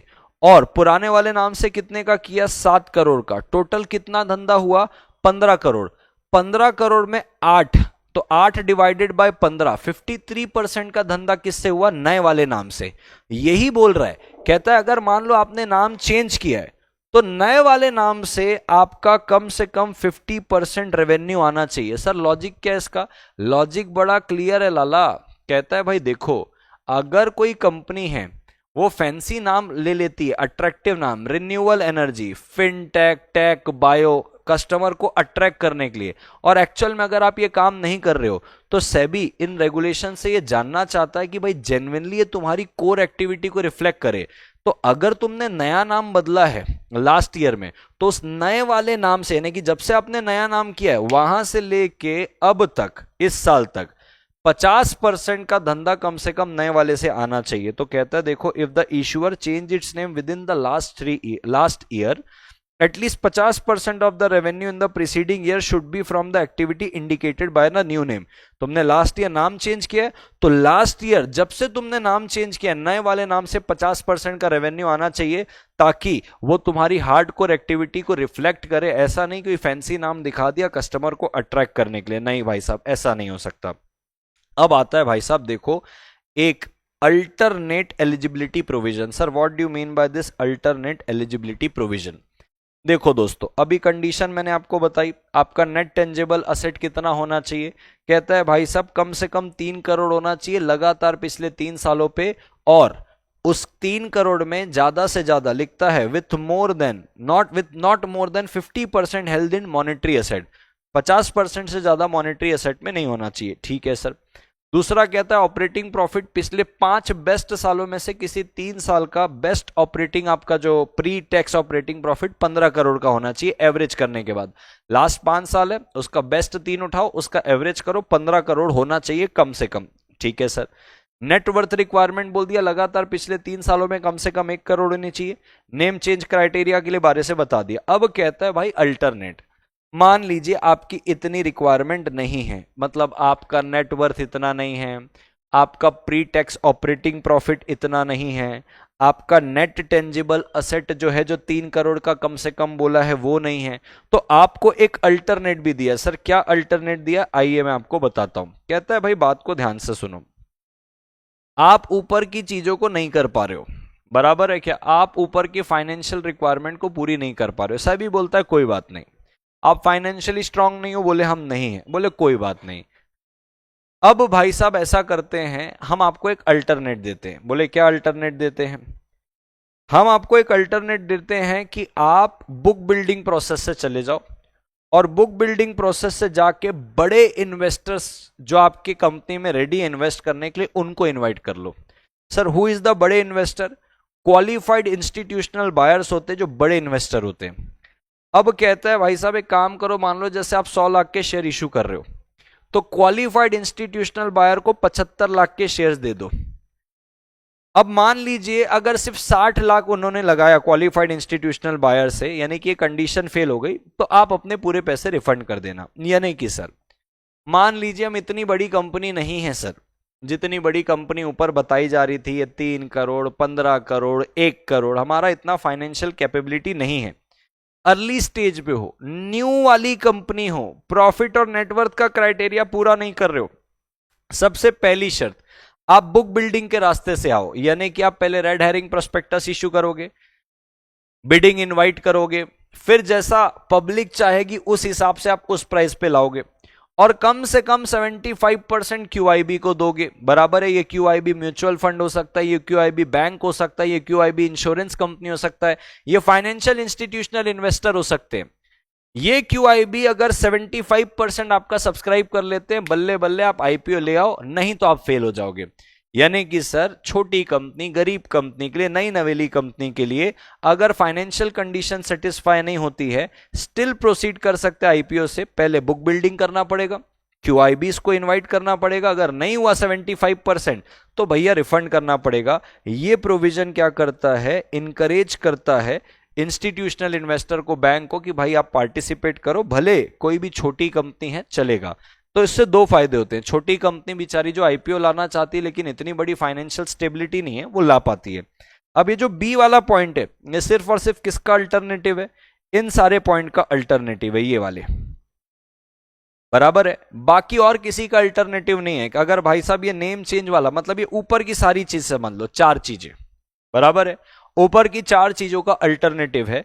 अब आगे जब मैं जितना भी जाऊंगा, जैसे सी पॉइंट बोलूंगा, डी पॉइंट बोलूंगा, ई पॉइंट बोलूंगा, एफ पॉइंट बोलूंगा, जी पॉइंट बोलूंगा, इसका कोई संबंध नहीं, ये कॉमन है। चाहे आप बुक बिल्डिंग प्रोसेस के थ्रू जाओ, चाहे आप ये फाइनेंशियल स्टेबिलिटी की प्रोसेस से जाओ जहां पे आप फिक्स प्राइस में जाओगे, ये सबके लिए कॉमन है। अब बात को बिल्कुल ध्यान से समझना ladies and gentleman. Convertible debt instrument, sir क्या कह रहा है ये? कहता है आईपीओ जो है ना, आप कन्वर्टेबल डेट इंस्ट्रूमेंट का भी ला सकते हो विदाउट प्रायर लिस्टिंग। सर इसका लॉजिक क्या है?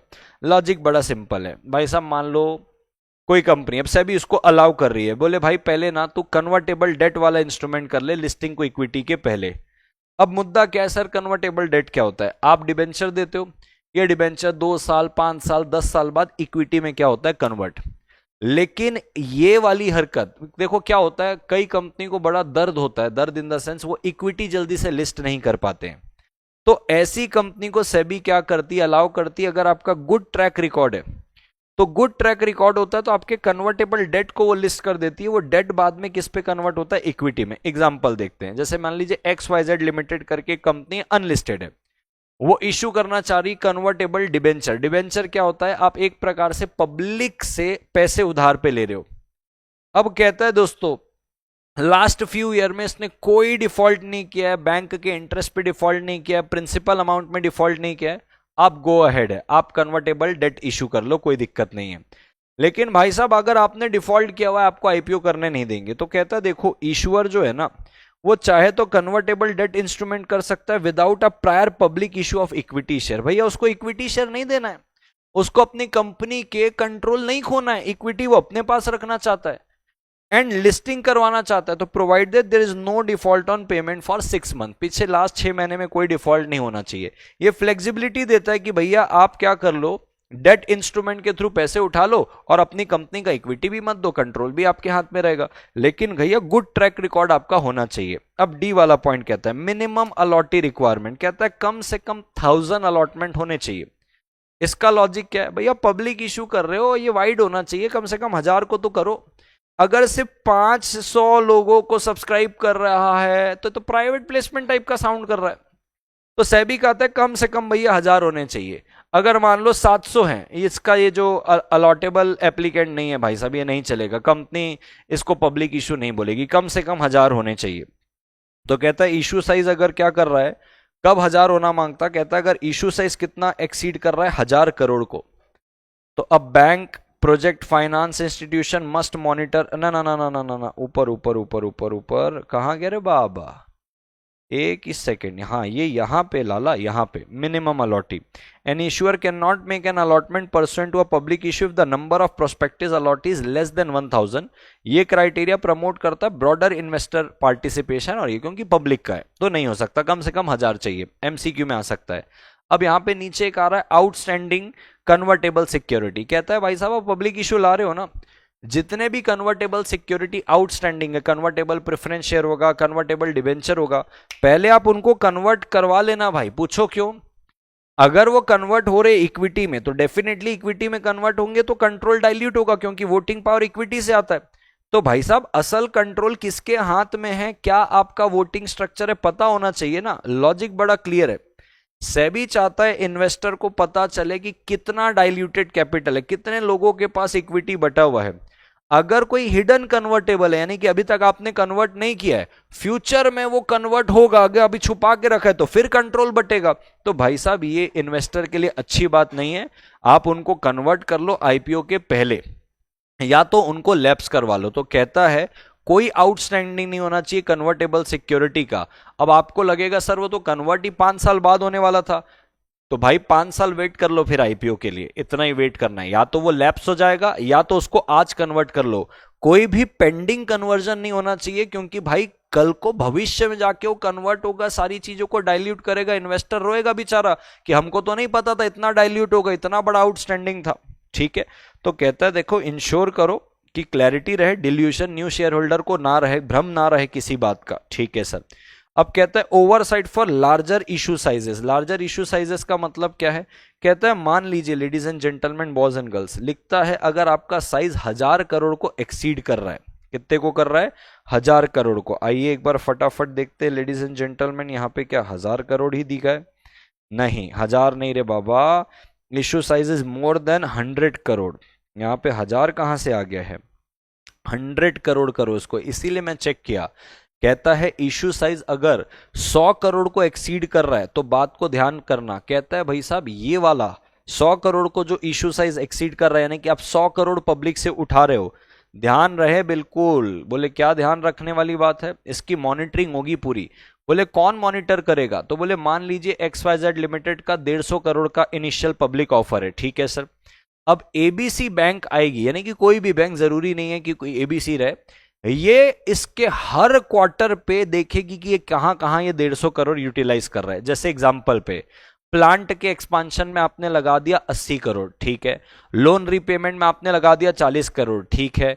जनरल कॉर्पोरेट पर्पस में आपने लगा दिया 10 करोड़। कितने की मॉनिटरिंग हो गई? 150 करोड़ पे 142.5 करोड़ तक की मॉनिटरिंग चलेगी, क्योंकि 150 करोड़ का अगर आप 95% करोगे तो 142.5 करोड़ आते हैं। तो कहता है अगर आपने 100 करोड़ से ज्यादा का फंड रेज किया है तो there will be a bank और पब्लिक फाइनेंशियल इंस्टीट्यूशन जो मॉनिटर करेगा और रिपोर्ट करेगा आपके एक्सपेंडिंग चीज को 95% तक। इससे क्या होगा?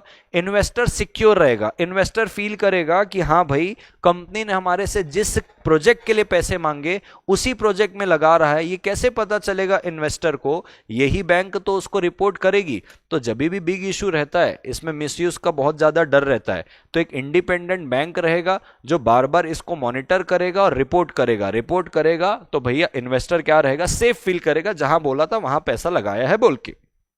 ठीक है सर। ग्रेडिंग ऑफ आईपीओ, आप चाहो तो ग्रेडिंग ले सकते हो। सेबी रजिस्टर के द्वारा, SEBI registered credit rating agency होती है।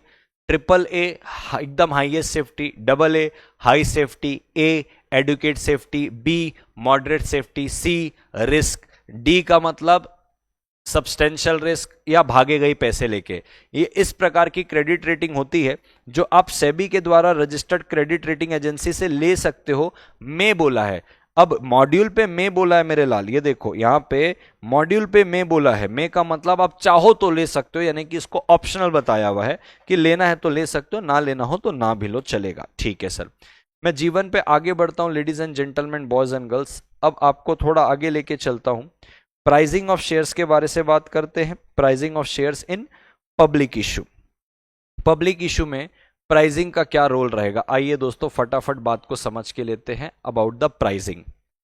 कहता है भाई देखो, कौन प्राइस डिसाइड करेगा सिक्योरिटीज का, और कैसे आप इसको इन्वेस्टर को दिखाओगे, और मिनिमम प्राइस कितना अलाउ रहेगा। तो सबसे पहले कहता है भाई डिसाइड कौन करेगा, तो कहता है कंपनी यानी कि इशूअर डिसाइड करेगा। किसके साथ, रैंडमली अकेले डिसाइड नहीं करेगा भाई साहब, आप लीड मर्चेंट बैंकर था ना जो कैप्टन, उसके साथ मिलकर डिसाइड करोगे। या तो एक बुक बिल्डिंग मेथड तो है ही है, यानी कि सर प्राइस दो तरीके से डिसाइड होता है, एक फिक्स प्राइस होता है, वो फिक्स प्राइस आप मर्चेंट बैंकर के साथ मिलकर डिसाइड करते हो। बुक बिल्डिंग है तो ना तो मर्चेंट बैंकर डिसाइड कर रहा है प्राइमा फेसी, ना तो कंपनी, क्योंकि आप पब्लिक से बिड इनवाइट कर रहे हो। उसके बाद मोटा मोटा बोलूं तो एक प्रकार से पब्लिक डिसाइड कर रही है आपकी बिडिंग, समझ में आया सर। तो कहता है भाई लॉजिक बड़ा क्लियर है, आईपीओ के अंदर बहुत टेक्निकलिटी रहती है, वैल्यूएशन के खेल रहते हैं, मार्केट कंडीशन देखना पड़ता है, डिमांड देखना पड़ता है।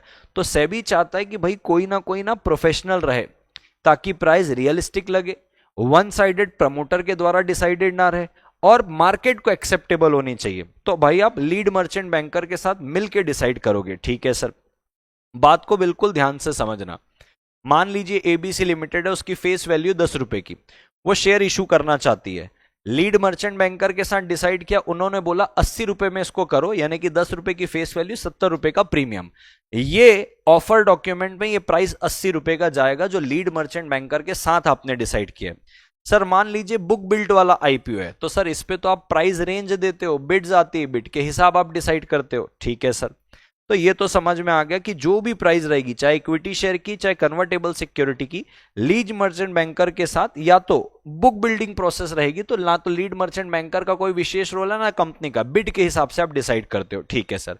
सर मान लीजिए डेट इंस्ट्रूमेंट है, ये तो आपने शेयर्स के लिए बारे से बता दिया, डेट इंस्ट्रूमेंट है यानी कि डिबेंचर है जिसपे आप रेट ऑफ इंटरेस्ट ऑफर करते हो, फिर वो कन्वर्ट होते हैं, तो कन्वर्ट होते हैं तो भी आपको एक कन्वर्जन प्राइस पे करना होता है। जैसे कि आज आपको मैंने डिबेंचर इशू कर दिए, आपसे पैसे ले लिए, अब अगर कन्वर्ट करना है तो कन्वर्जन का भी आपको एक प्राइस पे करना पड़ता है, तो ये इक्विटी में कन्वर्ट होता है। तो एग्जांपल के तौर पे अगर मैं आपको बोलता हूं पीक्यूआर लिमिटेड करके company fully convertible debenture issue कर रही है, 1000 रुपए का ईच। अब ये लीड मर्चेंट बैंकर के साथ फिक्स करेगा कि कूपन रेट मान लो 9% है, यानी कि भाई साहब आप जितना पैसा लगाओगे उस पर 9% पर एनम पर ईयर आपको क्या मिलेगा, इंटरेस्ट।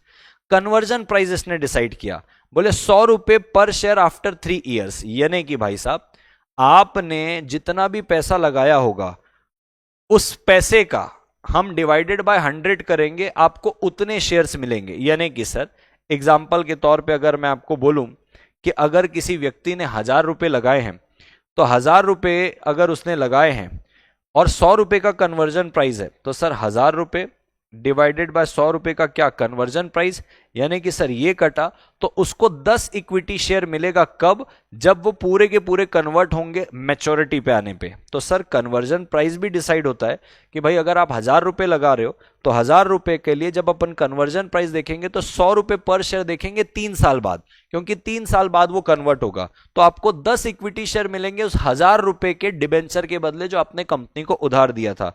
सर ये भी कौन डिसाइड करेगा, लीड मर्चेंट बैंकर ही डिसाइड करेगा, क्योंकि भाई डेट थोड़ा सा ज्यादा कॉम्प्लेक्स है, आपको सही रेट ऑफ इंटरेस्ट देना पड़ता है। तो कहता है भैया देखो इशूअर जो है कूपन रेट, कन्वर्जन प्राइस, ये सब किसके साथ मिलकर डिसाइड करेगा, लीड मर्चेंट बैंकर के साथ।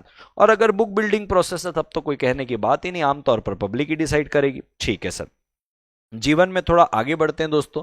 कहता है देखो जो इशूअर है ना वो मेंशन करेगा या तो प्राइस, कब प्राइस मेंशन करेगा, जब फिक्स रहेगा। प्राइस बैंड ऑफर करेगा, प्राइस बैंड कब आता है, जब बुक बिल्डिंग प्रोसेस होती है तो आप रेंज बताते हो। ठीक है, और फ्लोर प्राइस बताएगा। फ्लोर प्राइस का मतलब भाई साहब कि मिनिमम 100 रुपए में, मैक्सिमम 120 रुपए में। फ्लोर प्राइस बोलते हैं जो कम से कम है 100 और कैप प्राइस बोलते हैं 120 अगर रेड हेरिंग प्रोस्पेक्टस है। रेड हेरिंग प्रोस्पेक्टस कब रहता है? जब बुक बिल्डिंग प्रोसेस रहती है।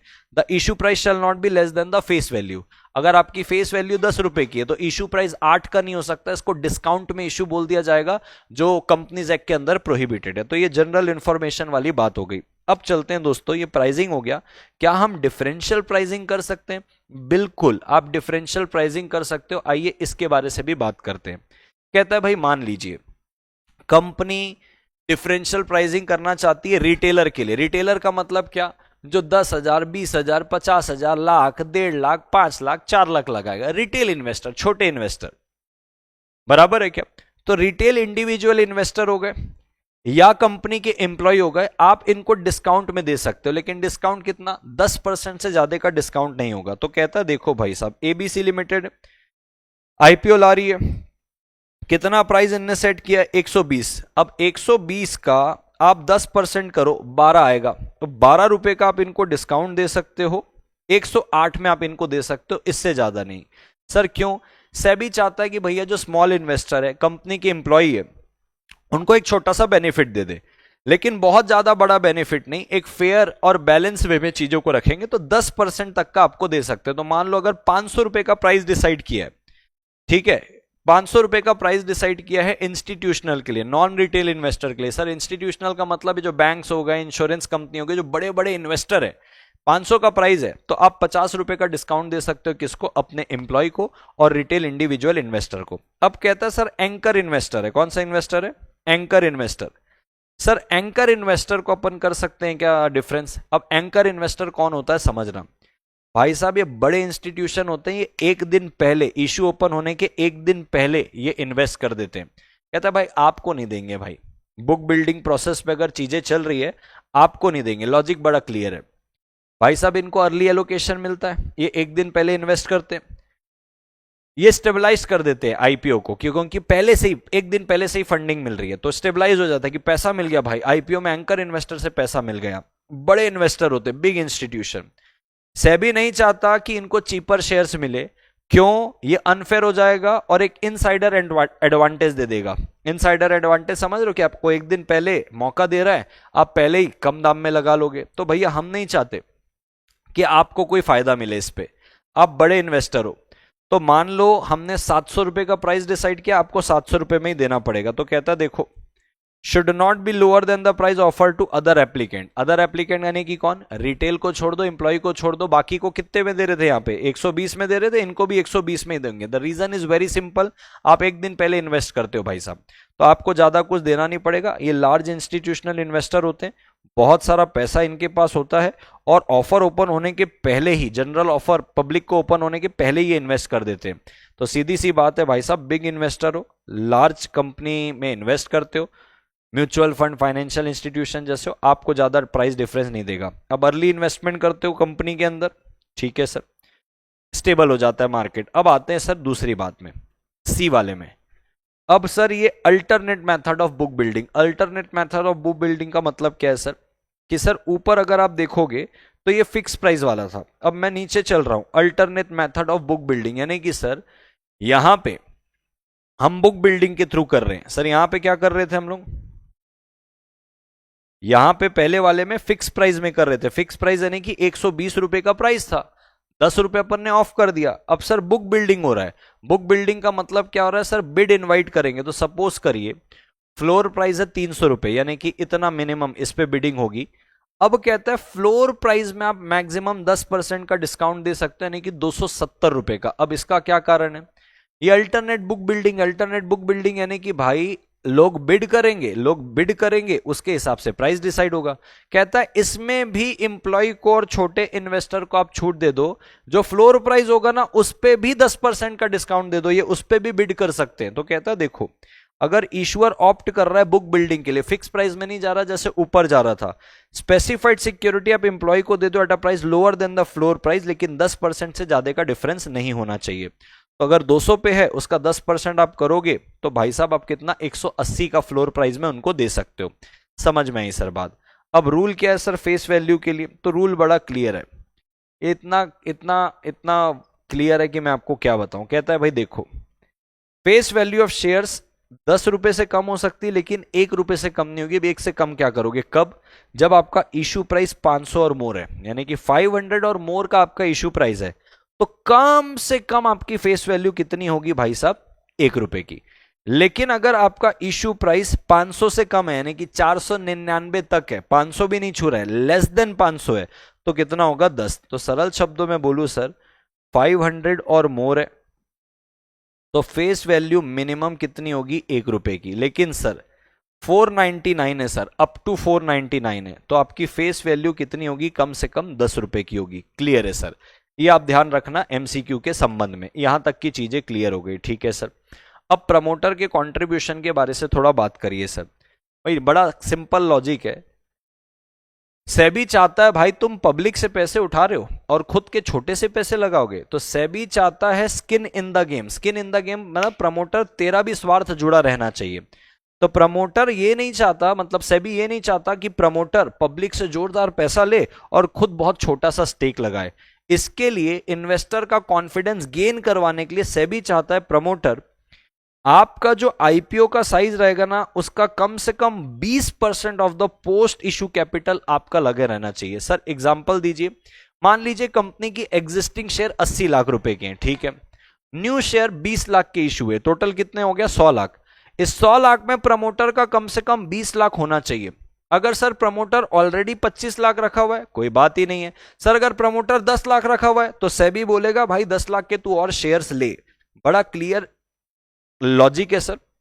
क्या आप इन्वेस्टर से पैसा ले रहे हो, उनके पैसे को डुबाओगे तो तुम्हारा भी पैसा डूबना ही चाहिए, यानी कि आपका कम से कम 20% लगाने रहना चाहिए पोस्ट इश्यू कैपिटल में, ताकि आपका खुद का भी पैसा रहेगा। तो सोच समझ के आप डिसीजन लोगे।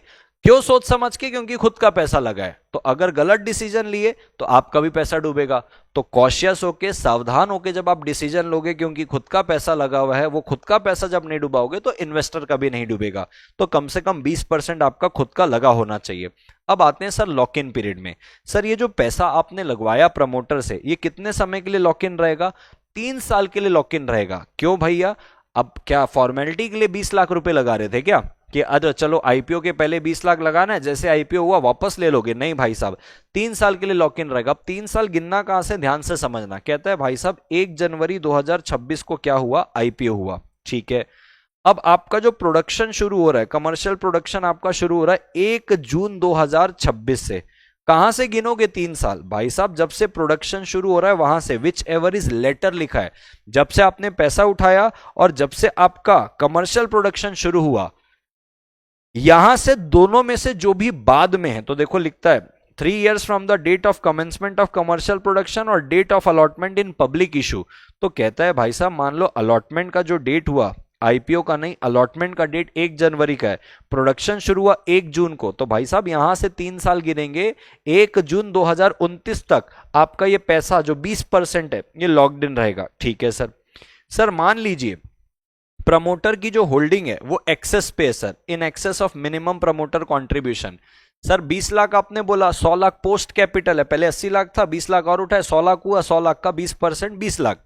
सर ऑलरेडी 50 लाख रखा हुआ है, तो ऊपर 30 लाख रुपए है सर। तो क्या करे सर, उसका एक्सेस पे कोई दिक्कत वाली बात नहीं है, उस पे कोई लॉक इन नहीं है। मान लीजिए पोस्ट इशू कैपिटल 100 लाख का है, प्रमोटर ने 35 लाख लगा के रखा है, यानी कि 20 लाख तो है ही, ऊपर 15 लाख ज्यादा है। ये 15 लाख जो एक्सेस है ना, इस पे 1 साल का लॉक इन करवा दो, इससे ज्यादा मत करवाओ एक्सेस पे। यानी कि सर प्रमोटर का जो एक्सेस रहेगा उस पे 1 साल का लॉक इन रहेगा, और जो मिनिमम रहेगा उस पे 3 साल का लॉक इन रहेगा, और 3 साल गिनना है विच एवर इज लेटर से। समझ में आया सर? अब सर मुझे एक बात बताओ, ये तो इनिशियल पब्लिक ऑफर की बात थी, मान लीजिए अब वापस से फर्दर पब्लिक ऑफर हो रहा है। ये पहली बार पब्लिक ऑफर हुआ, इसके बाद फिर से पब्लिक ऑफर कर रही है सर कंपनी। तो सर फिर से जब पब्लिक ऑफर कर रही है ना, तो आपने बताया था सर प्रमोटर का कितना लगा हुआ है, 35 लाख।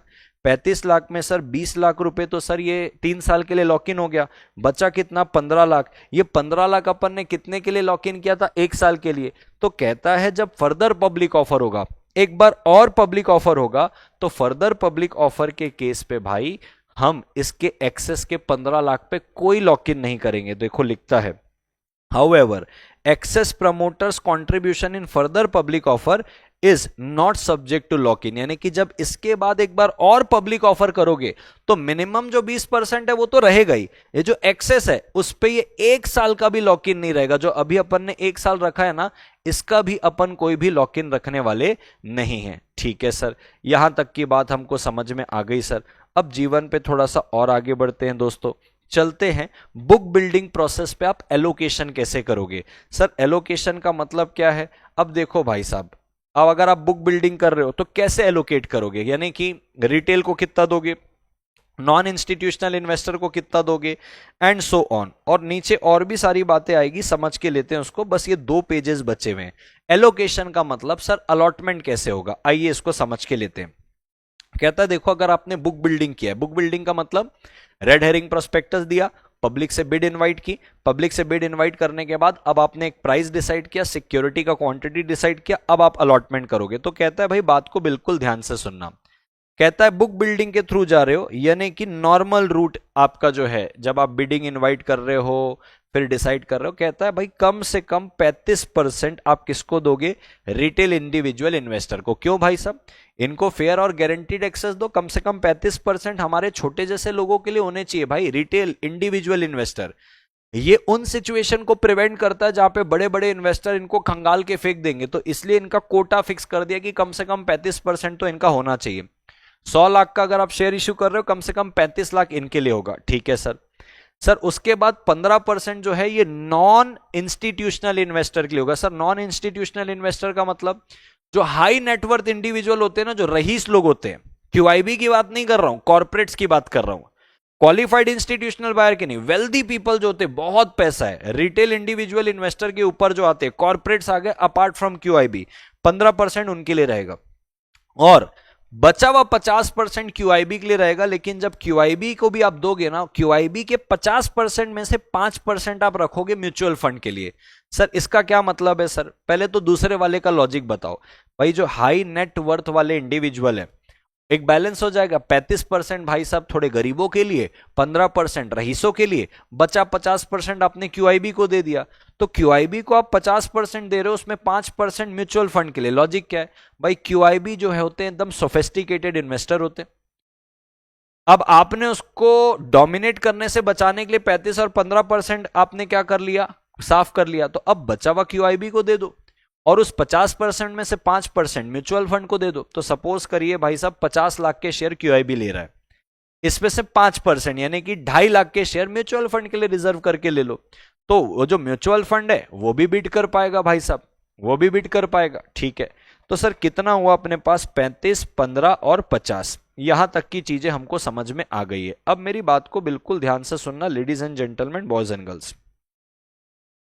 ठीक है, बिल्कुल बात को ध्यान से समझना। कहता है देखो, एक अपने को लास्ट पे एक बात और बोल रही है, वो मैं आपको लास्ट पे ही समझा के लूंगा आराम से। जैसे ये यहां पे एक बात दिख रही है, in an issue made through the book building process the issuer may allocate up to 60% of the portion available for allocation to qualified institutional buyer to an anchor investor in accordance with the condition specified.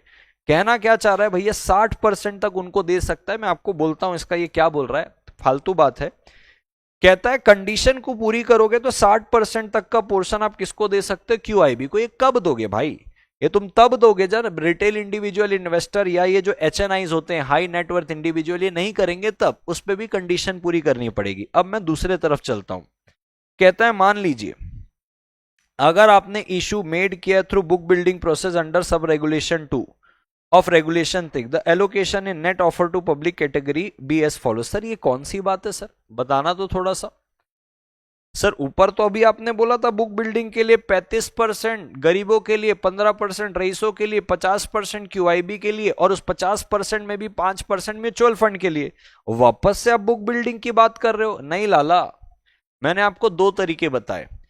जब आप financial stable position पे रहते हो तो आपके लिए ये वाली आपकी एलोकेशन है। जब फाइनेंशियल स्टेबिलिटी वाले पोजीशन में नहीं हो, जिसके लिए मैंने आपको अभी यहां पे ये बताया था एक अल्टरनेट रूट, ये देखो अल्टरनेट एलिजिबिलिटी प्रोविजन। जब आप फाइनेंशियली स्टेबल नहीं हो, बुक बिल्डिंग के प्रोसेस से चले जाओ और 75% आपको क्यूआईबी को देना पड़ेगा, बराबर है। नहीं हुआ तो आपको रिफंड करना पड़ेगा। यानी कि जब आप एक अल्टरनेट वे पे जा रहे हो जहां पे आपको बोला कंपलसरीली आपको बुक बिल्डिंग के थ्रू जाना पड़ेगा और उस बुक बिल्डिंग में 75% आपको क्यूआईबी को देना पड़ेगा क्योंकि आप फाइनेंशियली स्टेबल नहीं हो।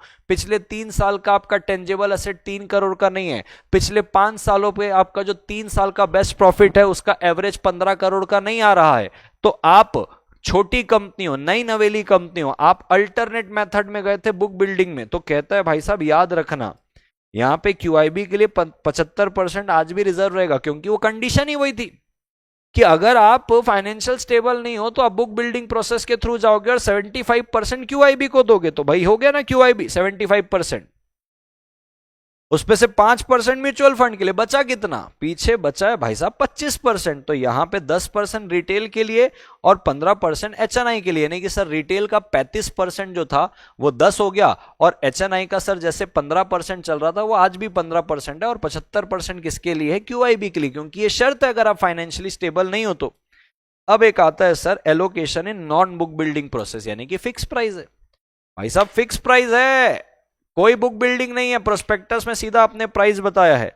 तो कहता है भाई बात को बिल्कुल ध्यान से सुनना इस केस पे। अच्छा वो एंकर वाली भी बात मैं आपको बता दूं, एंकर इन्वेस्टर रूल जो था ना कि भाई आप 60% तक भी अलाउ कर सकते हो अगर आप शर्त पूरी करोगे तब, बराबर है क्या? तो वो इशुअर जो है ना, जो कह रहा है, जो सिक्योरिटी इशू कर रहा है 60% दे सकता है क्यूआईबी का पोर्शन। क्यूआईबी का कितना पोर्शन है भाई साहब? क्यूआईबी का पोर्शन है 50%। अब उस 50% का 60% बोल रहा है एंकर के लिए। सर एग्जांपल बताओ, जैसे कि मान लो क्यूआईबी के हिस्से में आ रहा था 50 लाख, 50 लाख का 60% करोगे कितना आएगा? 30 लाख। ये 30 लाख जो है ये आप दे सकते हो भाई साहब एंकर इन्वेस्टर को। यानी कि जो सर जो 50 लाख का कोटा था, 50% का कोटा था क्यूआईबी का ऊपर, उसका अप टू 60% आप किसको दे सकते हो? एंकर इन्वेस्टर को, अगर आप सेबी के द्वारा रिक्वायर्ड कंडीशन को पूरा कर रहे हो। क्यों सर? भाई लॉजिक बड़ा क्लियर है, एंकर इन्वेस्टर जब लगाता है, बड़ा इन्वेस्टर है, वो कॉन्फिडेंस देता है, अर्ली सब्सक्रिप्शन करता है। तो आप इशुअर चाहे तो सेबी की कंडीशन को पूरा करके 50% का जो कोटा है उस 50% का 60% किसको दे सकता है? एंकर को। अब यहां पे आते हैं, फिक्स प्राइस वाला है। भाई फिक्स प्राइस में मिनिमम कितना? 30%। तो आप किसको दे दोगे मिनिमम 30%? भाई साहब पब्लिक को ऑफर कर दोगे। कौन सी पब्लिक को? रिटेल इंडिविजुअल इन्वेस्टर को। अदर जो है, अदर इंडिविजुअल एप्लीकेंट, सर इसको कितना दे दोगे? अदर वाले को। तो कहता है इसमें आपके आ जाएंगे नॉन इंस्टीट्यूशनल इन्वेस्टर, यानी कि कॉर्पोरेट्स आ गए, इंस्टीट्यूट आ गए, इसको आप दे सकते हो। और एलोकेशन फ्लेक्सिबिलिटी है। सर एलोकेशन फ्लेक्सिबिलिटी का मतलब क्या है? भाई जिसको देना चाहते हो उसको दें। तो एक एक करके मैं चलता हूं। मान लीजिए भाई साहब आप नॉन बुक बिल्डिंग में जा रहे हो। नॉन बुक बिल्डिंग में कहता है 30% आपको रिटेल के लिए रखना है, 70% आप अदर एप्लीकेंट्स के लिए रख लो। अब कहता है मान लीजिए 100 लाख का आपने शेयर इशू किया, 100 लाख में से 30 लाख तो ये चले गया रिटेल वाला, बचा कितना? 70। अब मान लो रिटेल मान ले सिर्फ 10 को ही अप्लाई किया, 100 लाख में से 10 लाख को ही अप्लाई किया, रिमेनिंग 20 लाख किधर जाएगा सर? अदर कैटेगरी पे चले जाएगा। रिटेल के पास कितना इंटाइटलमेंट है भाई साहब? रिटेल के लिए 30 लाख का इंटाइटलमेंट है, ये लिखा हुआ है देखो। कहता है भैया देखो, issue conducted through a method other than book building, यानी कि क्या? Fix price. मिनिमम 30% आपके पब्लिक ऑफर का रिटेल को दे दो। अदर इंडिविजुअल एप्लीकेंट और इंस्टीट्यूशन जो है, remaining proportion of net offer is allocated to other applicants excluding retail and institutional, other individual applicants and institutional investor. आप इसमें क्यूआईबी को डाल दो, म्यूचुअल फंड को डाल दो, चलने दो। कहता है any unsubscribe portion in the retail individual investor category. अभी 30 लाख चाहिए था, 100 लाख में 30 लाख आपका था, 10 ही लाख है, बचा 20 लाख, दे दो भाई, बाकी लोगों को दे दो।